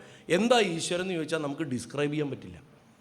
നമ്മളീ കാണുന്ന ആയുധങ്ങൾ പിടിച്ച് നിൽക്കുന്ന നമ്മളെപ്പോലെ കയ്യും കാലും ഉള്ള, അല്ലെങ്കിൽ നമ്മളെക്കാളും 2 കൈ എക്സ്ട്രാ ഉള്ള, 3 കൈ എക്സ്ട്രാ ഉള്ള, അല്ലെങ്കിൽ 4 കൈ എക്സ്ട്രാ ഉള്ള ആളല്ല അത്. 3 വാക്കുകൾ കൊണ്ടാണ് ഈശ്വരനെ നമുക്ക് വ്യാഖ്യാനിക്കാനോ അല്ലെങ്കിൽ ഒന്ന് ഡിസ്ക്രൈബ് ചെയ്യാൻ പറ്റുക. സത്യം എന്ന് പറയാം, ജ്ഞാനം എന്ന് പറയാം, അനന്തം എന്ന് പറയാം. ഇതിൽ സത്യം എന്നുള്ള വാക്കിന് പരമ പ്രാധാന്യമാണ്. പ്രത്യേകിച്ച് നമ്മുടെ ഈ വേദിയിലിരിക്കുമ്പോൾ അതിൻ്റെ പ്രാധാന്യം വളരെയധികമാണ്. കാരണം ഭാഗവതം മുഴുവൻ നിൽക്കുന്നത് ഗായത്രി സ്വരൂപമായിട്ടുള്ള ഒരൊറ്റ ഫ്രേസിലാണ്, സത്യം പരം ധീമഹി ജന്മാദ്യസ്യതോ എന്നുള്ള ബ്രഹ്മസൂത്രത്തിൻ്റെ 2ാമത്തെ സൂത്രത്തിനെ എടുത്തിട്ടാണ് വ്യാസമഹർഷി തന്നെ സൂത്രത്തിനെ എടുത്തിട്ടാണ് ഭാഗവതം തുടങ്ങി വെച്ചിരിക്കുന്നത്. ആ ഒരൊറ്റ സൂത്രത്തിൻ്റെ വ്യാഖ്യാനമാണ് ഉൽപ്പത്തി മുതൽ തുടങ്ങിയതൊക്കെ എന്നും പറഞ്ഞിട്ട് അങ്ങോട്ട് പോയിരിക്കുക. അതുകൊണ്ടാണ് ഇത്രയും അവതാരങ്ങളുടെ കഥകളൊക്കെ വരണത്. അതിൽ കൂടെ സത്യത്തെ കണ്ടെത്തുക. അപ്പോൾ സത്യം എന്ന് പറയണ എന്തൊരു വസ്തു, എന്തൊക്കെ നശിച്ചാലും എന്ത് നിലനിൽക്കുമോ അത് സത്യം. എന്തൊക്കെ എന്താ പറയുക മാറ്റങ്ങൾക്ക് വിധേയമായാലും മാറാതെ എന്ത് നിൽക്കുമോ അത് സത്യം. ആ അതിനെക്കുറിച്ചുള്ള അറിവ് ജ്ഞാനം, ആ അറിവിൻ്റെ വ്യാപ്തി അനന്തം. ഈ ക്രമത്തിൽ വേണം ഇത് മനസ്സിലാക്കാൻ. അറിയാൻ ഒന്നേ ഉള്ളൂ, ഒറ്റ കാര്യം. പക്ഷെ അതിൻ്റെ വ്യാപ്തി എന്ന് പറഞ്ഞാൽ അത്ര മാത്രമാണ്. അത് ഇൻഫർമേഷനല്ല, അതൊരു അനുഭവമാണ്. ബ്രഹ്മത്തെ നമുക്ക് പറഞ്ഞ് മനസ്സിലാക്കി കൊടുക്കാൻ സാധിക്കില്ല. പല സ്ഥലത്തും ഞാൻ പറയാറുണ്ട്, മധുരം എന്താണെന്ന് ഒരു കുട്ടിയോട് ചോദിച്ചിട്ട് ഒരു എസ്സേ എഴുതുമെന്ന് പറഞ്ഞാൽ കുട്ടി എന്തൊക്കെ എഴുതും. പഞ്ചസാര പോലെ, അതുപോലെ, ഇതുപോലെ, മിഠായി പോലെ, അങ്ങനെ എഴുതി ഒരു 19 പേജ് എഴുതിയാലും ഇത് വായിച്ചിട്ട് മധുരം എന്താണെന്ന് അന്നേ വരെ മധുരം അനുഭവിക്കാത്ത ഒരാൾക്ക് മനസ്സിലാവില്ല. നേരെ മറിച്ച് ഒരു മിഠായിയോ ഒരു സ്പൂണ് പഞ്ചസാരയോ എടുത്തിട്ട് വായ തുറക്ക് എന്നിട്ട് അങ്ങോട്ട് ഇട്ട് കൊടുക്കുക, കിട്ടിയോ? അതാണ് മധുരം. കേവലാനുഭവം എന്ന് പറയും. ഇങ്ങനെ കേവലാനുഭവമായിട്ട് കിട്ടേണ്ട ഒരു കാര്യമാണ്. അപ്പോൾ കൃഷ്ണൻ സത്യസ്വരൂപനായതുകൊണ്ട് സത്യത്തിൻ്റെ ഉപാസനയിൽ എത്രമാത്രം നിഷ്ഠയോട് കൂടിയിട്ടാണ് കുചേലനിരിക്കണമെന്ന് കാണിക്കാനാണ് അവിടെ പൃഥുകത്തിനെ കൊണ്ടുവന്നത്. വാസ്തവത്തിൽ അദ്ദേഹത്തിൻ്റെ സത്യോപാസനയുടെ പ്രതീകമാണ് അവിൽ. ആ അവിലിനെ സത്യസ്വരൂപനായിട്ടുള്ള ഭഗവാൻ വളരെ പെട്ടെന്ന് തന്നെ സ്വീകരിക്കണം. അതും കൊണ്ടുവന്നിട്ടുണ്ട്, തരട്ടെ എന്നൊന്നും ചോദിച്ചില്ല. എനിക്കൊന്നും കൊണ്ടുവന്നിട്ടില്ലേ, എവിടെ നോക്കട്ടെ എന്ന് പറഞ്ഞിട്ടാണ് ആ തട്ടിപ്പിടിച്ച് അതങ്ങോട്ട് എടുക്കുന്നത്. അത് മുൻകൂട്ടി തനിക്ക് അറിയാമായിരുന്നു എന്ന ഭാവേനയാണ് അത് എടുക്കുന്നത്. അതേപോലെ തന്നെ ഭഗവാന്റെ ആ സർവാന്തര്യാമിത്വം കൊണ്ട് കുചേലൻ എന്നല്ല, നമ്മൾ ഓരോരുത്തരുടെയും നമുക്ക് പോലും നമ്മളെക്കുറിച്ച് അറിയാത്ത കാര്യങ്ങൾ അറിയണവനാണ് ഈ ഗുരുവായൂരപ്പൻ. നമുക്ക് പോലും നമുക്കാകെ നമ്മുടെ ഈ ജന്മേ അറിയുള്ളൂ. അത് തന്നെ നമുക്ക് ഓർമ്മ വെച്ച കാലം തൊട്ട് നമ്മൾ പറയുന്ന ഒരു വാക്കുണ്ട്. ആ സമയം തൊട്ടുള്ള കാര്യം അറിയുള്ളൂ. ഇനി ഓർമ്മ പോണ വരെ, മരിക്കണ വരെ എന്നല്ല, ഓർമ്മ പോണ വരെ ഉള്ള കാര്യങ്ങളെ നമുക്ക് കിട്ടുള്ളൂ. അത് തന്നെ നമ്മളുടെ ജീവിത വീക്ഷണം അനുസരിച്ചിട്ട് നമ്മൾ മാറ്റിയും മറിച്ചും പറയും. ഒരാൾക്ക് ശരി, വേറൊരാൾക്ക് തെറ്റായിരിക്കും. ഒരാളുടെ പച്ച വേറൊരാൾക്ക് നീലയാണ്, അല്ലേ? ഇതുപോലെ കണ്ണിനൊരു പ്രശ്നം ഉണ്ടായാൽ മതി, കാണുന്ന ആൾക്കറിയില്ലല്ലോ എൻ്റെ കണ്ണിന് പ്രശ്നം ഉണ്ടെന്ന്. ഞാൻ പറയണം ഇത് ചോപ്പാണെന്ന് ഞാൻ പറഞ്ഞാൽ നിങ്ങൾ സമ്മതിക്കുമോ? സമ്മതിക്കില്ല. എനിക്കിത് ചോപ്പായിട്ടാണ് കാണുന്നത്, എൻ്റെ ലോകം ഇതാണ്, ഇങ്ങനെയാണ് നിൽക്കുന്നത്. പക്ഷെ ഭഗവാന് മാത്രം അറിയാൻ പറ്റും ഒരു വ്യക്തി എങ്ങനെയാണ് ലോകത്തിനെ നോക്കിക്കാണുന്നത്. കാരണം ഭഗവാൻ ആ വ്യക്തിയിൽ നിന്ന് വേറിട്ട ആളല്ല, വേറിട്ട വസ്തുവല്ല ഈശ്വരൻ. അതാണ് അതിൻ്റെ കാരണം. ഈ ജ്ഞാനം, ആ അറിവ് എന്താണോ ആ ശുദ്ധബ്രഹ്മമായിട്ടിരിക്കുന്ന അവസ്ഥ, ആ അവസ്ഥയിലുള്ള അറിവിന് സകലതും അറിയും എന്നുള്ളതാണ്. അതുകൊണ്ട് നമ്മളതിനെ ബോധം, ശുദ്ധബോധം എന്ന് വിളിക്കും. കഠോപനിഷത്തിൽ പറയുന്നുണ്ട്, എന്താണ് ആത്മാവ്? കണ്ണില്ലാതെ കാണുന്നത്, ചെവിയില്ലാതെ കേൾക്കുന്നത്, മനസ്സില്ലാണ്ട് മനസ്സിലാക്കുന്നത്, അതാണത്ര ആത്മാവ്. അപ്പോൾ കൃഷ്ണനെ സംബന്ധിച്ചിടത്തോളം ഇത്ര വർഷം കഴിഞ്ഞ് വരുമ്പോഴും കുചേലൻ്റെ തൻ്റെ ദൈനംദിന ജീവിതത്തിൽ നടന്നിട്ടുള്ള പ്രശ്നങ്ങൾ മുഴുവൻ എണ്ണി പറഞ്ഞ് ഭഗവാനെ ബോധ്യപ്പെടുത്തേണ്ട ആവശ്യമൊന്നുമില്ല. നമ്മൾ പെട്ടെന്ന് പറയുമോ ഭഗവാനല്ലേ ദിവ്യദൃഷ്ടിയാണ് എന്ന് പറഞ്ഞിട്ട് നമ്മൾ ആ കഥയുടെ കണക്കിൽ അങ്ങോട്ട് പോകും. അത് ദിവ്യദൃഷ്ടിയുടെ വിഷയമല്ല. അത് ദിവ്യദൃഷ്ടിയല്ല. ബ്രഹ്മജ്ഞാനിക്ക് ദിവ്യദൃഷ്ടി താനെ വരും. കാരണം എന്താണെന്ന് വെച്ചാൽ ഈ പറഞ്ഞ മാതിരിയാണ്, ബ്രഹ്മത്തിൽ ഉറച്ചു നിൽക്കുന്നത് കൊണ്ട് ആ വ്യക്തി ഏതൊരു വ്യക്തിയുടെയും ആന്തരികത മനസ്സിലാക്കും. ഞാൻ നേരത്തെ പറഞ്ഞു ജ്ഞാനേശ്വരൻ്റെ കഥ. ഈ ജ്ഞാനേശ്വരൻ്റെ തോളത്ത് ചാട്ടവാറടി വീണു. എപ്പോൾ? ഈ വേദം ചൊല്ലിയ പോത്തിൻ്റെ മുതുകിൽ ചാട്ട കൊണ്ട് അതിൻ്റെ മേയ്ക്കുന്നവൻ ആഞ്ഞടിച്ചപ്പോൾ അയ്യോ എന്ന് പറഞ്ഞിട്ട് അങ്ങോട്ട് പൊളയാണ്. കാരണം ആ പോത്തിലുള്ള ബ്രഹ്മചൈതന്യവും ജ്ഞാനേശ്വരനുള്ള ബ്രഹ്മചൈതന്യവും ഒന്നായിട്ടായിരിക്കുന്നത്. ആ സമയത്ത് ജ്ഞാനേശ്വരനുള്ള വേദമാണ് പോത്തവിടെ ചെല്ലണത്. അപ്പോൾ പോത്തിന് അടി കിട്ടിയപ്പോൾ ഇവിടെ ഇത് കിട്ടി. ഇത് അനവധി കഥകളിൽ നമുക്ക് കാണാൻ സാധിക്കും. കൃഷ്ണനും കുചേലനും തമ്മിൽ വ്യത്യാസമില്ല. ഒരേ ബ്രഹ്മം രണ്ടവസ്ഥയിലിരിക്കണമെന്ന് മാത്രം. ഭഗവാൻ പറഞ്ഞില്ലേ, ഉദ്ധവ, ഈ കാണുന്ന കയറ് പാമ്പാണെന്ന് തോന്നും. വേദാന്തം പറയും കയറാണ്, പാമ്പല്ല എന്ന് പറയും. ഞാൻ പറയണു ഇത് പാമ്പുമല്ല കയറുമല്ല, ഞാൻ മാത്രമാണ്. അപ്പോൾ കുചേലനും കൃഷ്ണനും ബ്രഹ്മവസ്തു മാത്രമാണ്, ബ്രഹ്മം മാത്രമാണ്. രണ്ട് കൃഷ്ണന്മാർ.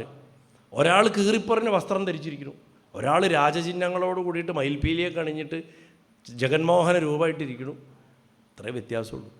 കൃഷ്ണൻ കൃഷ്ണനെ കാണാൻ വന്നിരിക്കുന്നു, കൃഷ്ണൻ കൃഷ്ണനെ കണ്ട് പിരിഞ്ഞു പോകണു, കൃഷ്ണൻ കൃഷ്ണന് വേണ്ടത് ചെയ്തു കൊടുക്കണം. ഇത്രയേ ഉള്ളൂ. അപ്പോൾ നമ്മളൊക്കെ തന്നെ ഒരിക്കലും ഞാൻ പല സ്ഥലത്തും പറയാറുള്ളതാണ്, ഗുരുവായൂരപ്പൻ കഥ കേൾക്കണു, ഗുരുവായൂരപ്പൻ്റെ കഥയാണ് പറയണേ, ഗുരുവായൂരപ്പൻ പറയിപ്പിക്കണം. ഇതിലല്ലാണ്ട് വേറെ ഒന്നും പിടിയില്ല. ഈ രൂപത്തിൽ പോലും കുടുങ്ങരുതെന്നുള്ളത് കൊണ്ടാണ് അവസാനം ഉദ്ധവനെ ബദരിക്ക് പറഞ്ഞയക്കണത്. ഈ ബോധം ഉറപ്പിക്കാൻ വേണ്ടിയിട്ടാണ്. നീ ഇവിടെ ഇരുന്നാൽ എൻ്റെ രൂപത്തിൽ കുടുങ്ങിയിരിക്കും. നമുക്കൊക്കെ ഉണ്ട് ഫേവറേറ്റ് വിഗ്രഹം, ഫേവറേറ്റ് പടം. ഇതിനെങ്ങാനും ഒരു പൊട്ടൽ വന്നാൽ നമ്മുടെ കാര്യം കഴിഞ്ഞു. ജോത്സ്യൻ്റെ അടുത്ത് പോയി, അവിടെ പോയി, ഇവിടെ പോയി, ആകെ പ്രശ്നം. പിന്നെ അതിന് 100 പരിഹാരം. ഇതൊക്കെ സംഭവിക്കും അല്ലേ? കാരണം നമ്മൾ അറ്റാച്ച്ഡാണ്.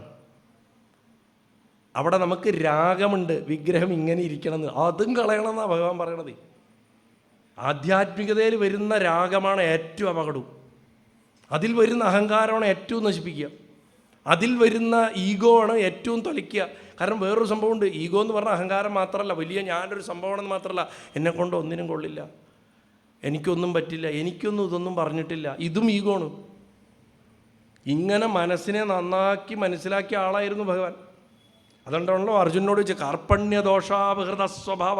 എന്തീ കാർപ്പണ്യദോഷം? നമ്മൾ വലിയ തത്വജ്ഞാനമൊക്കെ പറയുകയും ചെയ്യും, എന്നിട്ട് ഒന്നും ചെയ്യൂല. കൃപണത. ശ്രീരാമനിലും ഉണ്ടായിരുന്നു ഇതേ പ്രശ്നം. കാരണം നരാംശം കൂടിയ അവതാരങ്ങളാണ് അതൊക്കെ. ശ്രീരാമനിൽ നരാംശം, രണ്ടുപേരും ഒന്നിച്ചാണെങ്കിലും നരാംശം വർദ്ധിച്ചിട്ടാണ്. ഇവിടെ വെവ്വേറെയായിരുന്നു. ക്ലീനായിട്ട് പരമാത്മാവ് ഇപ്പുറത്തേക്കും നരൻ വേറെയായിട്ടിരുന്നുകൊണ്ട് ഈ നെഗറ്റീവൊക്കെ കിടന്നത് അർജുനല്ല. അപ്പോൾ ഈ കൃപണത എന്ന് പറയുന്ന ഒരു സംഭവത്തിനെ ഭഗവാൻ തൻ്റെ സാന്നിധ്യമാത്രം കൊണ്ട് ഇല്ലാണ്ടാക്കി കളയും. സാന്നിധ്യമാത്രം കൊണ്ട്. ആ സാന്നിധ്യമാത്രം കൊണ്ട് ഇല്ലാണ്ടാക്കി കളയുമ്പോൾ നമുക്ക് എന്തും സുസാധ്യമായിട്ട് തീരും. അനന്ത സാധ്യതകളാണ് പിന്നെ ജീവിതത്തിന്. അത് ഭൗതികത്തിലാണെങ്കിലും ആധ്യാത്മികത്തിലും ആണെങ്കിലും അങ്ങനെ.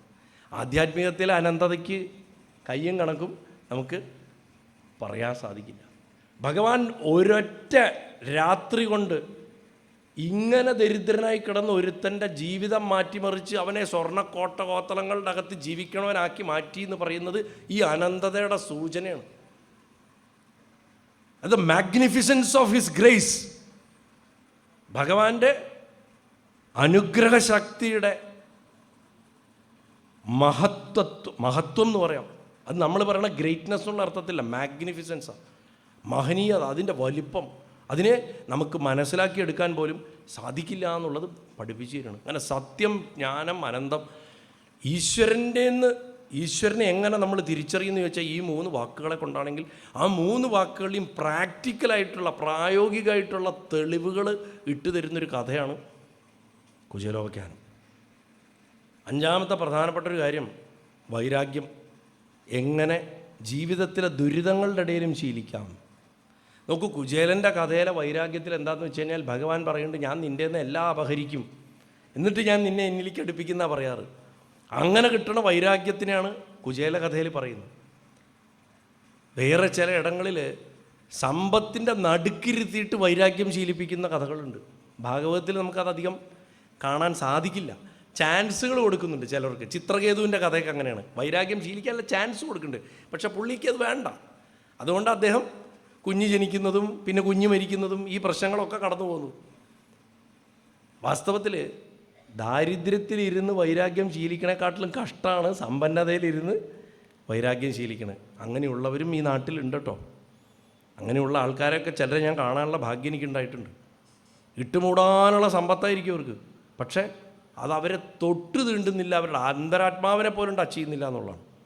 അങ്ങനെ ഭഗവാനിൽ ഉറച്ചു നിൽക്കുന്നവർ മഹാഭാഗ്യവാന്മാർ. അങ്ങനെയുള്ളവർ അപ്പം കുചേലന് ആദ്യം കൊടുക്കുന്നത് വൈരാഗ്യത്തിനെ എങ്ങനെ ദാരിദ്ര്യം ദുരിതം അനുഭവിച്ചിട്ട് പഠിക്കണം എന്നുള്ളതിനുള്ള പാഠം പഠിപ്പിക്കണം. അത് അത്രയും വർഷത്തെ ജീവിതത്തിൽ ഭഗവാൻ കൂടെയില്ല. അപ്പോൾ രൂപം കൊണ്ട് കൂടിയില്ല. കാണുന്ന നിമിഷം സമ്പത്ത് കൊടുക്കണു. ഇനി ഇവിടുന്ന് അങ്ങോട്ടുള്ളത് സമ്പത്തിലിരുന്നു കൊണ്ട് വൈരാഗ്യം പഠിക്കേണ്ട വിദ്യകളാണ്. അത് ഭാഗവതം ചർച്ച ചെയ്യുന്നില്ല, അത് നമുക്ക് വിട്ടുതരിക.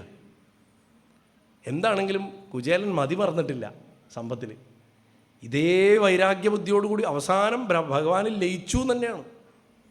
അതുകൊണ്ട് അദ്ദേഹത്തിന് ധനമില്ലാത്ത കാലത്തും ധനമുണ്ടായപ്പോഴും ഗുരുവായൂരപ്പൻ എന്ന് പറയുന്ന സ്വത്തിൻ്റെ മുകളിലൊരു സ്വത്ത് അതിനുണ്ടായിട്ടില്ല ആ ഹൃദയത്തിൽ. അത് ഉറപ്പാണ്. ഭൗതിക സ്വത്തുക്കൾ വരും പോകും. അത് നമ്മുടെ ആശ്രമങ്ങൾക്കനുസരിച്ചിട്ടുള്ള ആവശ്യങ്ങൾക്കനുസരിച്ചിട്ടുണ്ട്. ബാല്യകാലത്തൊരാവശ്യം, ഗാർഹസ്ഥ്യത്തിൽ എത്തുമ്പോൾ വേറൊരാവശ്യം, വാനപ്രസ്ഥകാലത്ത് വേറൊരാവശ്യം. ആവശ്യങ്ങൾക്കനുസരിച്ചിട്ട് ജീവിതക്രമത്തിനെ ചിട്ടപ്പെടുത്തിയതാണ് നമ്മുടെ ആശ്രമധർമ്മങ്ങളൊക്കെ. അത് ഇംഗ്ലീഷിൽ ഇപ്പോൾ സായിപ്പ് പറഞ്ഞാലും മനസ്സിലാവുള്ളൂ. അതിനുണ്ട് മാസ്ലോസ് പിരമിഡ് ഓഫ് നീഡ്സ് എന്ന് പറയും. അതൊരു ലോ ആണ്. മാസ്ലോ എന്ന് പറഞ്ഞ സയൻറ്റിസ്റ്റ് പറയുന്നത് മനുഷ്യൻ്റെ ജീവിതത്തിലെ ആവശ്യങ്ങൾക്കനുസരിച്ചിട്ട് ജീവിതക്രമങ്ങളെ ചിട്ടപ്പെടുത്തിയിട്ട് പോകേണ്ടതുണ്ട്. ഒരു ഘട്ടം വൃത്തിയായിട്ട് പൂർത്തിയാക്കാണ്ട് അടുത്ത ഘട്ടത്തിൽ പോയാൽ കുഴപ്പമാവുമെന്ന് സായിപ്പ് പറയണു. ഇതാണ് പണ്ടേ പറഞ്ഞത്. ബ്രഹ്മചര്യം വൃത്തിയായിട്ട് അനുഷ്ഠിക്കുക, അതിനുശേഷം ഗാർഹസ്ഥ്യം ഭംഗിയായിട്ട് അനുഷ്ഠിക്കുക, അതിനുശേഷം സന്യാസത്തിൽ പറ്റുകയാണെങ്കിൽ പോവുക, അല്ല വാനപ്രസ്ഥത്തിൽ പോവുക, അതിന് ശേഷം സന്യാസത്തിൽ പോവുക. ഇവിടെ അങ്ങനെയല്ല. ഇവിടെ ഇപ്പോൾ ബ്രഹ്മചാരി സന്യാസയുടെ സ്വഭാവം കാണിക്കും, ബ്രഹ്മചാരി ഗൃഹസ്ഥൻ്റെ സ്വഭാവം കാണിക്കും, ഗൃഹസ്ഥൻ ബ്രഹ്മചാരിയുടെ സ്വഭാവം കാണിക്കും, ഗൃഹസ്ഥൻ സന്യാസിയുടെ സ്വഭാവം കാണിക്കും. ഞാൻ തന്നെ ഒരു കഥ മുമ്പ് പറഞ്ഞിട്ടുണ്ട്. എൻ്റെ ഒരു സുഹൃത്തിൻ്റെ ഒരു അച്ഛനുണ്ടായിരുന്നു പാലക്കാട്. അദ്ദേഹം പെട്ടെന്നൊരു ദിവസം നന്നായിട്ടിരുന്നൊരു മനുഷ്യനാണ്. വീട്ടിൻ്റെ പുറത്ത് മിറ്റത്ത് കുടിൽ കെട്ടിയിട്ട് ഇന്ന് മുതൽക്ക് ഞാൻ ഇവിടെയാണ് വത്സേ എന്നൊക്കെ വിളിക്കാൻ തുടങ്ങി ഭാര്യയെ. അങ്ങനെയായി. എന്നിട്ട് ഞങ്ങളവിടെ ക്രിക്കറ്റ് കളിക്കാൻ പോകുമ്പോൾ ആ അമ്മ പറയും, സന്യാസി മഹർഷിക്കുള്ള ചായ കൊണ്ടുപോണ് എന്നിട്ട് പോകണ്ടാവും കുടിലേക്ക്. മൂപ്പര അതൊന്നും നിർത്തിയിട്ടില്ല. 3 നേരം ഭക്ഷണം, ചായ കൂടി ഒക്കെയുണ്ട്. പക്ഷെ താമസം കുടില്, കാഷായ വസ്ത്രം, സന്യാസി. അപ്പം ഇങ്ങനെ കലർപ്പുള്ള ആൾക്കാരെ ഗുരുവായൂരപ്പനെ പോലെ കളിയാക്കിയിട്ടുള്ള ഒരു ഗുരുനാഥനോ ദേവതാ ചൈതന്യമോ വേറെ കാണില്ല. 7 വയസ്സിൽ തുടങ്ങിയതാണ്. ആ ഗോവർദ്ധനത്തിൻ്റെ സമയത്ത് തുടങ്ങിയതാണ് മൂപ്പര് കളിയാക്കാൻ. അന്ന് തൊട്ട് കളിയാക്കിയാണ്. ഭഗവത്ഗീത 2-ാമത്തെ അധ്യായം എടുത്താൽ കളിയാക്കി കൊല്ലാണ് അതിൻ്റെ അവസാനത്തിൽ. സന്യാസിയോഗം 5-ാമത്തെ അധ്യായവും 6-ാമത്തെ അധ്യായമൊക്കെ എത്തുമ്പോൾ അതിന് മൂർച്ച കൂട്ടി കൊണ്ടിരുന്നു. എന്താണ് സന്യാസം, എന്താണ് സന്യാസം, എന്താണ് സന്യാസം എന്ന് അടിച്ചടിച്ച് പഠിപ്പിക്കുന്നു. പക്ഷെ നമുക്കിപ്പോഴും ഇത് തലയ്ക്ക് കയറിയിട്ടില്ല. നമുക്ക് ഇപ്പോഴും ഇത് തലയ്ക്ക് കയറിയിട്ടില്ല. അപ്പം 2 തരത്തിലുള്ള വൈരാഗ്യം കുചേലൻ്റെ കഥയെ കാണാം. നമ്മൾ പറയും എല്ലാം നഷ്ടപ്പെടുമ്പോൾ ദാരിദ്ര്യം ഉണ്ടെങ്കിലേ വൈരാഗ്യം വരുള്ളൂ. ഏയ് അല്ല, സമ്പത്ത് വരുമ്പോഴും വൈരാഗ്യം വരണം. പക്ഷേ സമ്പത്ത് വന്നിട്ടുള്ള വൈരാഗ്യത്തിൻ്റെ അഭ്യാസം ദാരിദ്ര്യം വന്നിട്ടുള്ള വൈരാഗ്യത്തിൻ്റെ അഭ്യാസത്തിനെക്കാട്ടിലും കഷ്ടമാണ്. പ്രത്യേകിച്ച് ദാരിദ്ര്യത്തിൻ്റെ കാലം കഴിഞ്ഞിട്ട് സമ്പത്ത് വരുമ്പോൾ മതിമറന്നു പോകും. നമുക്ക് സ്വയം നമ്മൾ ഈശ്വരനാണെന്നൊക്കെ തോന്നാൻ തുടങ്ങും. നമ്മളെ ദൈവമാണ് എന്ന് തോന്നാൻ തുടങ്ങിയാലുള്ള അവസ്ഥ ആലോചിച്ച് നോക്കൂ. ഒരാൾ വന്ന് നമ്മളെ നമസ്കരിക്കുക, നമ്മുടെ മുന്നിൽ ഓച്ചാനിച്ച് നിൽക്കുക, അതൊക്കെ ഒരു കിക്ക് വരാൻ തുടങ്ങിയാൽ അവിടെ അവസാനിച്ചു. അപ്പോൾ വൈരാഗ്യം എന്നുള്ളത് ഭക്തിയുടെ നിരന്തരാഭ്യാസത്തിൻ്റെ ഭാഗമാണ്. അതിന് സമ്പത്തുണ്ടോ സമ്പത്തില്ലയോ ഇതൊന്നും വിഷയമല്ല. ഇതിന് അവശ്യം വേണ്ട കാര്യം എന്താണെന്ന് വെച്ചാൽ ഏത് ഘട്ടത്തിലും നമുക്ക് പിടിച്ചു നിൽക്കാം. ഭഗവാന് സമർപ്പിച്ച് ജീവിക്കുക എന്നുള്ള മാർഗ്ഗമേ ഉള്ളൂ. ദുരിതമാണോ, ദുരിതത്തെ ഭഗവാന് സമർപ്പിക്കുക. സന്തോഷമാണോ, അതും ഭഗവാന് സമർപ്പിക്കുക. ഒന്നും ഉള്ളിൽ വെക്കാതിരിക്കുക, പൊള്ളയായിട്ടിരിക്കുക. കുചേലൻ ശരിക്ക് പൊള്ളയായിട്ടുള്ള ആളാണ്. ഞാൻ പല സ്ഥലത്തും മുമ്പ് കുചേലവ്യാഖ്യാനം പറയുമ്പോൾ ഞാൻ ഈ മുരിങ്ങൂർ ശങ്കരൻ പോറ്റിയുടെ വരികൾ എടുത്തിട്ട് പറയാറുണ്ട്. അജിതാഹരയിലെ വരികൾ. അജിതാഹര നല്ല സെൻസോട് കൂടിയിട്ട് എഴുതിയിട്ടുള്ളൊരു സ്തുതിയാണ്. കൃഷ്ണൻ്റെ യഥാർത്ഥ സ്വരൂപത്തിനെ എങ്ങനെ കാണുന്നു ഇദ്ദേഹം എന്നുള്ളതിന് വ്യക്തമായിട്ടുള്ളൊരു ബോധം നമുക്കതിൽ നിന്ന് കിട്ടും. ഉദാഹരണത്തിന് അതിലൊരൊറ്റ വരി ഞാൻ പല സ്ഥലത്തും പറയാറുള്ളതാണ്. ആ വരി മാത്രം ഒന്ന് പറയാണ്ടിരിക്കണത് മോശമല്ലേ? ഇത്രയും മനോഹരമായിട്ടൊരു സ്തുതിയല്ലേ അജിതാഹരേ ജയ മാധവ വിഷ്ണു എന്നുള്ളത്. നീലനീരത വർണ്ണ മൃദുല കമല രുചിര നയന നൃഹരേ എന്നാണ് വിളിച്ചത്. മനോഹരമായിട്ടുള്ള നീലത്താമര പോലുള്ള കണ്ണുകളുള്ളവനെ, മൃദുലകോമളങ്ങളായിട്ടുള്ള ശരീരം, ഭഗവാന്റെ എന്തൊക്കെ ബ്യൂട്ടിഫുള്ളായിട്ട് കൃഷ്ണനുണ്ടോ അതൊക്കെ പറഞ്ഞിട്ട് അവസാനം വിളിക്കുക അല്ലയോ നരസിംഹമേ എന്ന്. അപ്പം കൃഷ്ണൻ ആരാണ്, ഗുരുവായൂരപ്പൻ ശരിക്കും ആരാണെന്ന് ബോധ്യമുള്ള ഒരാൾ എഴുതിയതാണ് അത്. ഗുരുവായൂരപ്പൻ ശരിക്കും നരസിംഹമാണ്. ആ ഭാവത്തിന് ഇന്നും ഒരു മാറ്റം വന്നിട്ടില്ല. നമുക്ക് വേണ്ടി ശാന്തത കാണിക്കണു എന്ന് മാത്രം എന്നുള്ള ഒരു വാണിങ് അതിൻ്റെ അകത്ത് ശരിക്ക് കാണാൻ പറ്റും. ഭാഗവതത്തിൽ തന്നെ ചില സ്ഥലത്തൊക്കെ കാണാം. ശിശുപാലം കിടന്ന് ആ ചീത്ത വിളിക്കണ സമയത്ത് പറയുന്നുണ്ട്, ഗുഹയുടെ പുറത്ത് കുറുനരികൾ ഓളിയിടുമ്പോൾ എല്ലാം കേട്ടിട്ട് മിണ്ടാതെ കിടക്കണ സിംഹത്തിനെ പോലെ ഭഗവാൻ ഇരുന്നു എന്ന്. ആ ചീത്തവിളി മുഴുവൻ അവിടെ സിംഹശബ്ദത്തിന് ഉപയോഗിച്ചിരിക്കുന്നത് ഈ അർത്ഥത്തിലാണ്. അതുകൊണ്ട് ഈ കാണുന്നതിലൊന്നും മയങ്ങരുത്, ഈ ചിരിയൊന്നും കണ്ടിട്ട് മയങ്ങരുത്, എളുപ്പം വിചാരിക്കരുത്, ഇവിടെ എന്തുമാകാം എന്ന് കരുതരുത്. ഇപ്പം ഒരു ചെറിയൊരു തമാശ പറയാം. ഇതെൻ്റെ അനുഭവത്തിലുണ്ടായതാണ്. സാറൊക്കെ ഇരിക്കുന്നുണ്ട് ഇപ്പം. എന്നാലും ഗുരുവായൂർ ക്ഷേത്രത്തിൽ പണ്ട് ഞാൻ ഷൂട്ട് ചെയ്യണ കാലത്ത് ഞങ്ങൾ അവിടെ പരിചയമുള്ള ഒരാൾ, അമ്പലത്തിലെ ജീവനക്കാരൻ, ഞാനും അദ്ദേഹവും സംസാരിച്ചുകൊണ്ട് നിൽക്കുക. രാത്രി ഭഗവാൻ ശിവേലിക്ക് ഇറങ്ങിയിട്ടില്ല. സംസാരിച്ചുകൊണ്ട് നിൽക്കുമ്പോൾ പരിചയത്തിലുള്ള ഒരു വ്യക്തി അങ്ങനെ അതിൻ്റെ ഉള്ളിൽ കൂടെ പോണു. അയാളും ജീവനക്കാരനാണ്. അപ്പോൾ ഇപ്പോഴേക്കും ഇവിടെ എത്തിയോ ചോദിച്ചു എന്നോട്. ഞാൻ പറഞ്ഞാൽ എത്തി. അപ്പോൾ ഇദ്ദേഹം എൻ്റെ അടുത്ത് പറയുക, എൻ്റെ കൂടെ ഒന്ന് സംസാരിക്കുന്ന ആൾ, ശരത്തേട്ടൻ ഇയാളെ കണ്ടിരുന്നോ നേരത്തെ? കണ്ടിരുന്നു, ഞാൻ മമ്മിയൂർ വെച്ച് കണ്ടിരുന്നു. എവിടുന്നാണ് കണ്ട്? ഞാൻ പറഞ്ഞു, ഉള്ളി ആ ഗോപുരത്തിൻ്റെ പുറത്ത് നിൽക്കണ്ടായിരുന്നു. എന്താ കയറാത്തതെന്ന് ഒറ്റ ചോദിച്ചോ? ഇല്ല, ഞാൻ ചോദിച്ചില്ല, ഞാൻ തൊഴുതിട്ട് ഇറങ്ങി, എനിക്ക് അദ്ദേഹത്തിന് അത്ര പരിചയം. എന്നാൽ ഞാൻ ചോദിച്ചു, താനെന്താടോ മഹാദേവനെ തൊഴുന്നില്ലേ ചോദിച്ചു. ഇല്ല, ഞാനിന്ന് നോൺ വെജ് കഴിച്ചിട്ടുണ്ട്, അതുകൊണ്ട് കയറണില്ല. ഇപ്പം ഇയാൾ ഇതിൻ്റെ അകത്തു കൂടെ പോണു.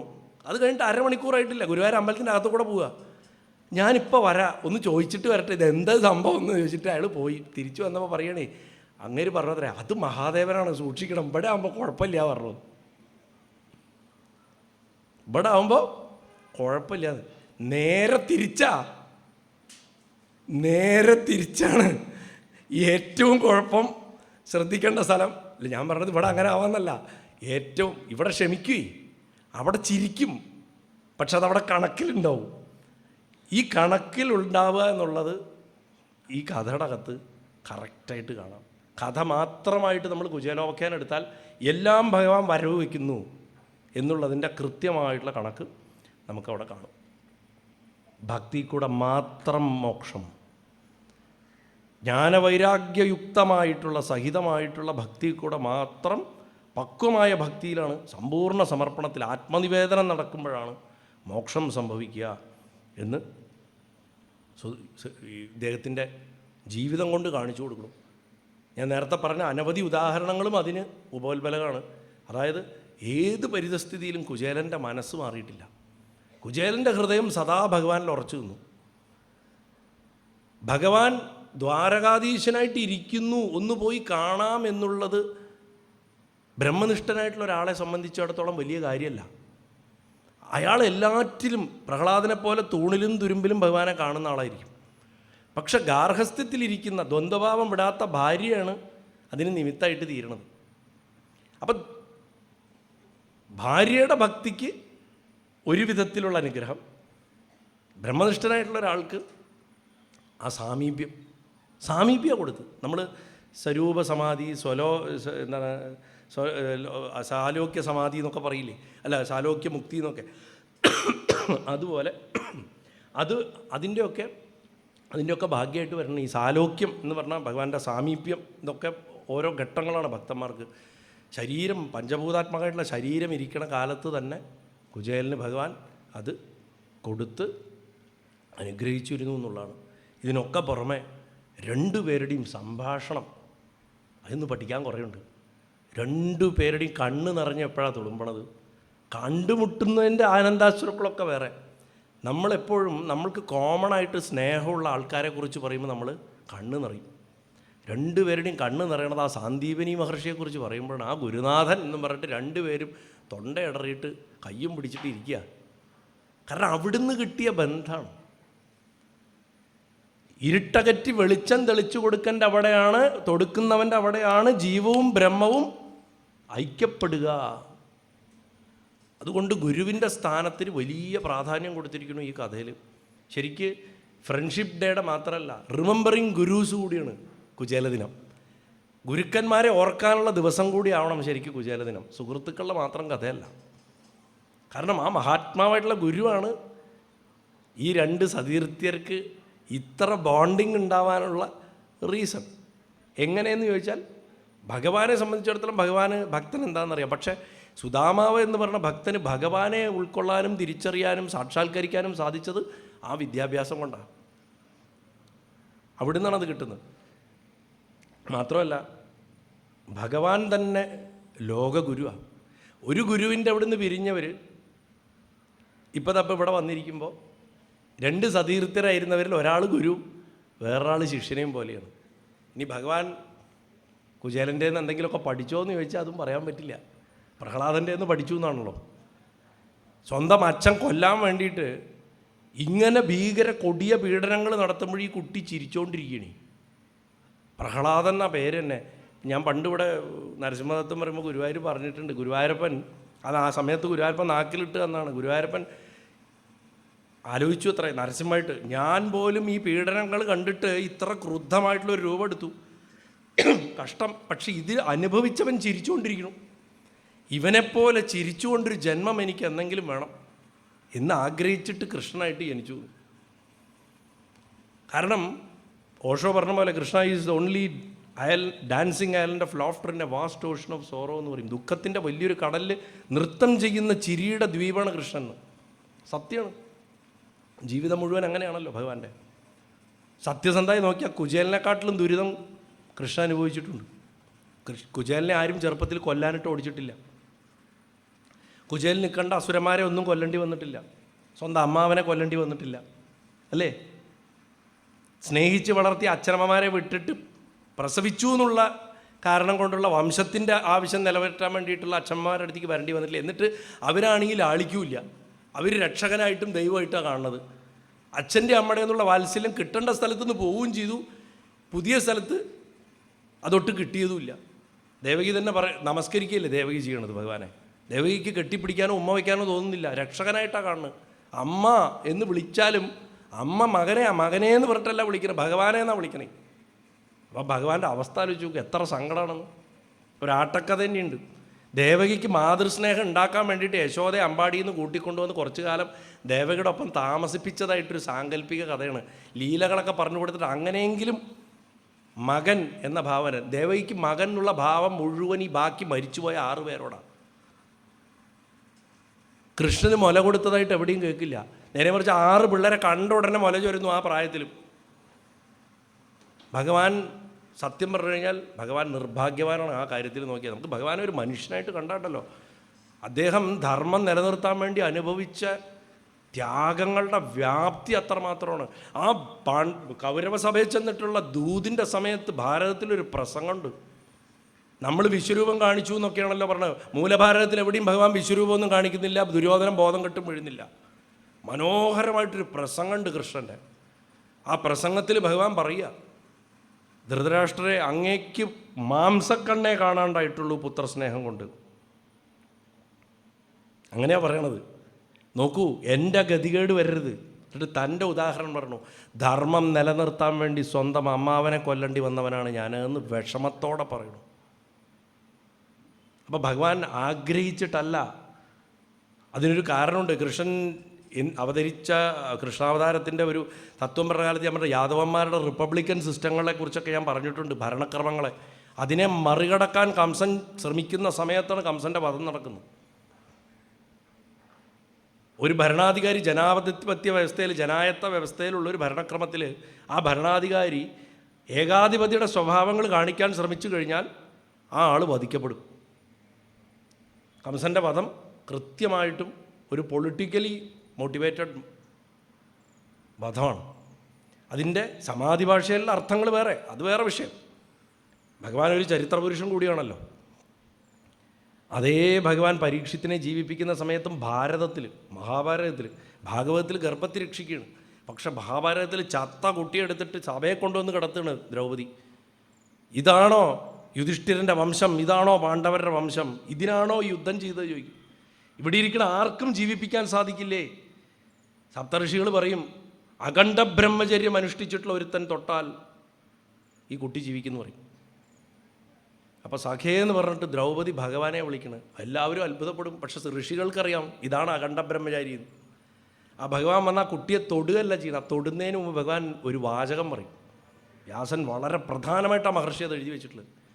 ഞാൻ എൻ്റെ അമ്മാവനെ വധിച്ചത് ധർമ്മത്തിന് വേണ്ടിയാണെങ്കിൽ, ഇക്കണ്ട ശത്രുക്കളെ മുഴുവൻ വധിച്ചത് ധർമ്മത്തിന് വേണ്ടിയാണെങ്കിൽ, ഞാൻ എൻ്റെ ജീവിതത്തിൽ എനിക്ക് വേണ്ടി എന്ന് പറഞ്ഞിട്ട് ഒന്നും ചെയ്തിട്ടില്ല എങ്കിൽ ഈ കുഞ്ഞ് ജീവിക്കട്ടെ എന്നാണ് പറഞ്ഞു. ഇതിലും കവിഞ്ഞ് വലിയൊരു സന്യാസിയും യോഗിയെ എവിടെ കാണാൻ സാധിക്കും? നമ്മുടെ ഗുരുവായൂരപ്പനെ അല്ലാണ്ടേ. ആ ഭഗവാൻ ഒന്നും വേണ്ട, ആ ഒന്നും വേണ്ടാത്ത ഭഗവാനാണ് ഉള്ളതും കൂടെ ഇല്ലാണ്ടാക്കാൻ എന്ന് നോക്കിക്കൊണ്ടിരിക്കുന്നത്. ഒന്നും വേണ്ടാത്ത ഗുരുവായൂരപ്പനാണ് ഉള്ളത് പോലും ഇല്ലാതാക്കി തീർക്കാനുള്ള നോക്കിക്കൊണ്ടിരിക്കുന്നത്. നോക്കൂ, കുചേലൻ്റെ കഥ നമ്മളെ പഠിപ്പിക്കുന്നത് എന്തുണ്ട് ഇല്ല എന്നുള്ളതെന്നല്ല, ആ ഭഗവാനെ സ്വത്തായിട്ട് കിട്ടിയാൽ അതിൽ കവിഞ്ഞ് വേറെ ഒന്നും കിട്ടാനില്ല എന്നാണ് ആ കഥയിൽ പഠിപ്പിച്ചത്. അങ്ങനെ വരുമ്പോൾ അങ്ങനെ നിഷ്ഠയോടുകൂടി നിൽക്കണ ഒരുത്തൻ്റെ ചുറ്റും ആര് നിന്നാലും അവരാഗ്രഹിച്ചാലും, കുചേലപത്നിയുടെ കഥ അതാണ്. അവൾ ആഗ്രഹിക്കുന്ന ജീവിതം ആഗ്രഹിച്ചതിലും എത്രയോ ഉപരിയായിട്ട് കൊടുത്തു. എന്നിട്ട് അതിനെ അവർ ദുർവിനിയോഗം ചെയ്തോ? ഇല്ല. ദാനധർമാദികൾ ചെയ്ത് ശിഷ്ടകാലം ഭഗവാനെ ഭജിച്ച് ഭാര്യ ഭക്തിമാർഗത്തിലും ഇദ്ദേഹം ഭക്തിയോടും ജ്ഞാനത്തോടും വൈരാഗ്യത്തോടും കൂടി കുചേലനും ജീവിതാവസാനം വരെ, ആ പ്രാരബ്ധ ശരീരം ഉപേക്ഷിക്കണ വരെ ഭജിച്ച് ഭഗവാങ്കൽ ലയിച്ചു എന്ന്. കൃഷ്ണൻ്റെ സ്വർഗാരോഹണത്തിൽ അഥവാ വൈകുണ്ഠാരോഹണത്തിന് മുന്നേ കുചേലൻ ശരീരം വിട്ടോ നമുക്ക് അറിഞ്ഞുകൂടാ. കാരണം എന്താണെങ്കിലും രണ്ടുപേർക്ക് 80-85 വയസ്സുണ്ട് ആ കാലത്ത്, ഒരു സംശയമില്ല. ഭഗവാനെ പോലെ തന്നെ ദീർഘായുസ്സായിട്ട് ഇരുന്നിട്ടുണ്ടെങ്കിൽ അദ്ദേഹവും കുറച്ചുകൂടെ വർഷങ്ങൾ ഇരുന്നിരിക്കാം. എന്താണെങ്കിലും ഇനി മുന്നോട്ട് കയറി ചിന്തിച്ചാലും ധർമ്മത്തിൽ നിന്ന് വിട്ടിട്ടും ബ്രഹ്മനിഷ്ഠയിൽ നിന്ന് വിട്ടിട്ടും ഒരു ജീവിതം ആ മഹാത്മാവിന് ഒരിക്കലും എന്താ പറയുക സംഭവിച്ചിട്ടുണ്ടാവില്ല. അദ്ദേഹം ഭഗവാനിൽ തന്നെ ഉറച്ചിരുന്ന ഒരാളായിരിക്കുന്നു മാത്രം പറഞ്ഞുകൊണ്ട് ഈ ഭാഗവതവേദിയിൽ ഈ പൊന്നു ഗുരുവായൂരപ്പൻ്റെ നാമത്തിൽ ഭഗവാന്റെ തൃപാദങ്ങളിൽ സാഷ്ടാംഗം നമസ്കരിച്ചുകൊണ്ട്, പെരുന്തട്ട മഹാദേവനെ സാഷ്ടാംഗം നമസ്കരിച്ചുകൊണ്ട് ഈ എളിയ പ്രഭാഷണത്തിനെ സമർപ്പിക്കുന്നു.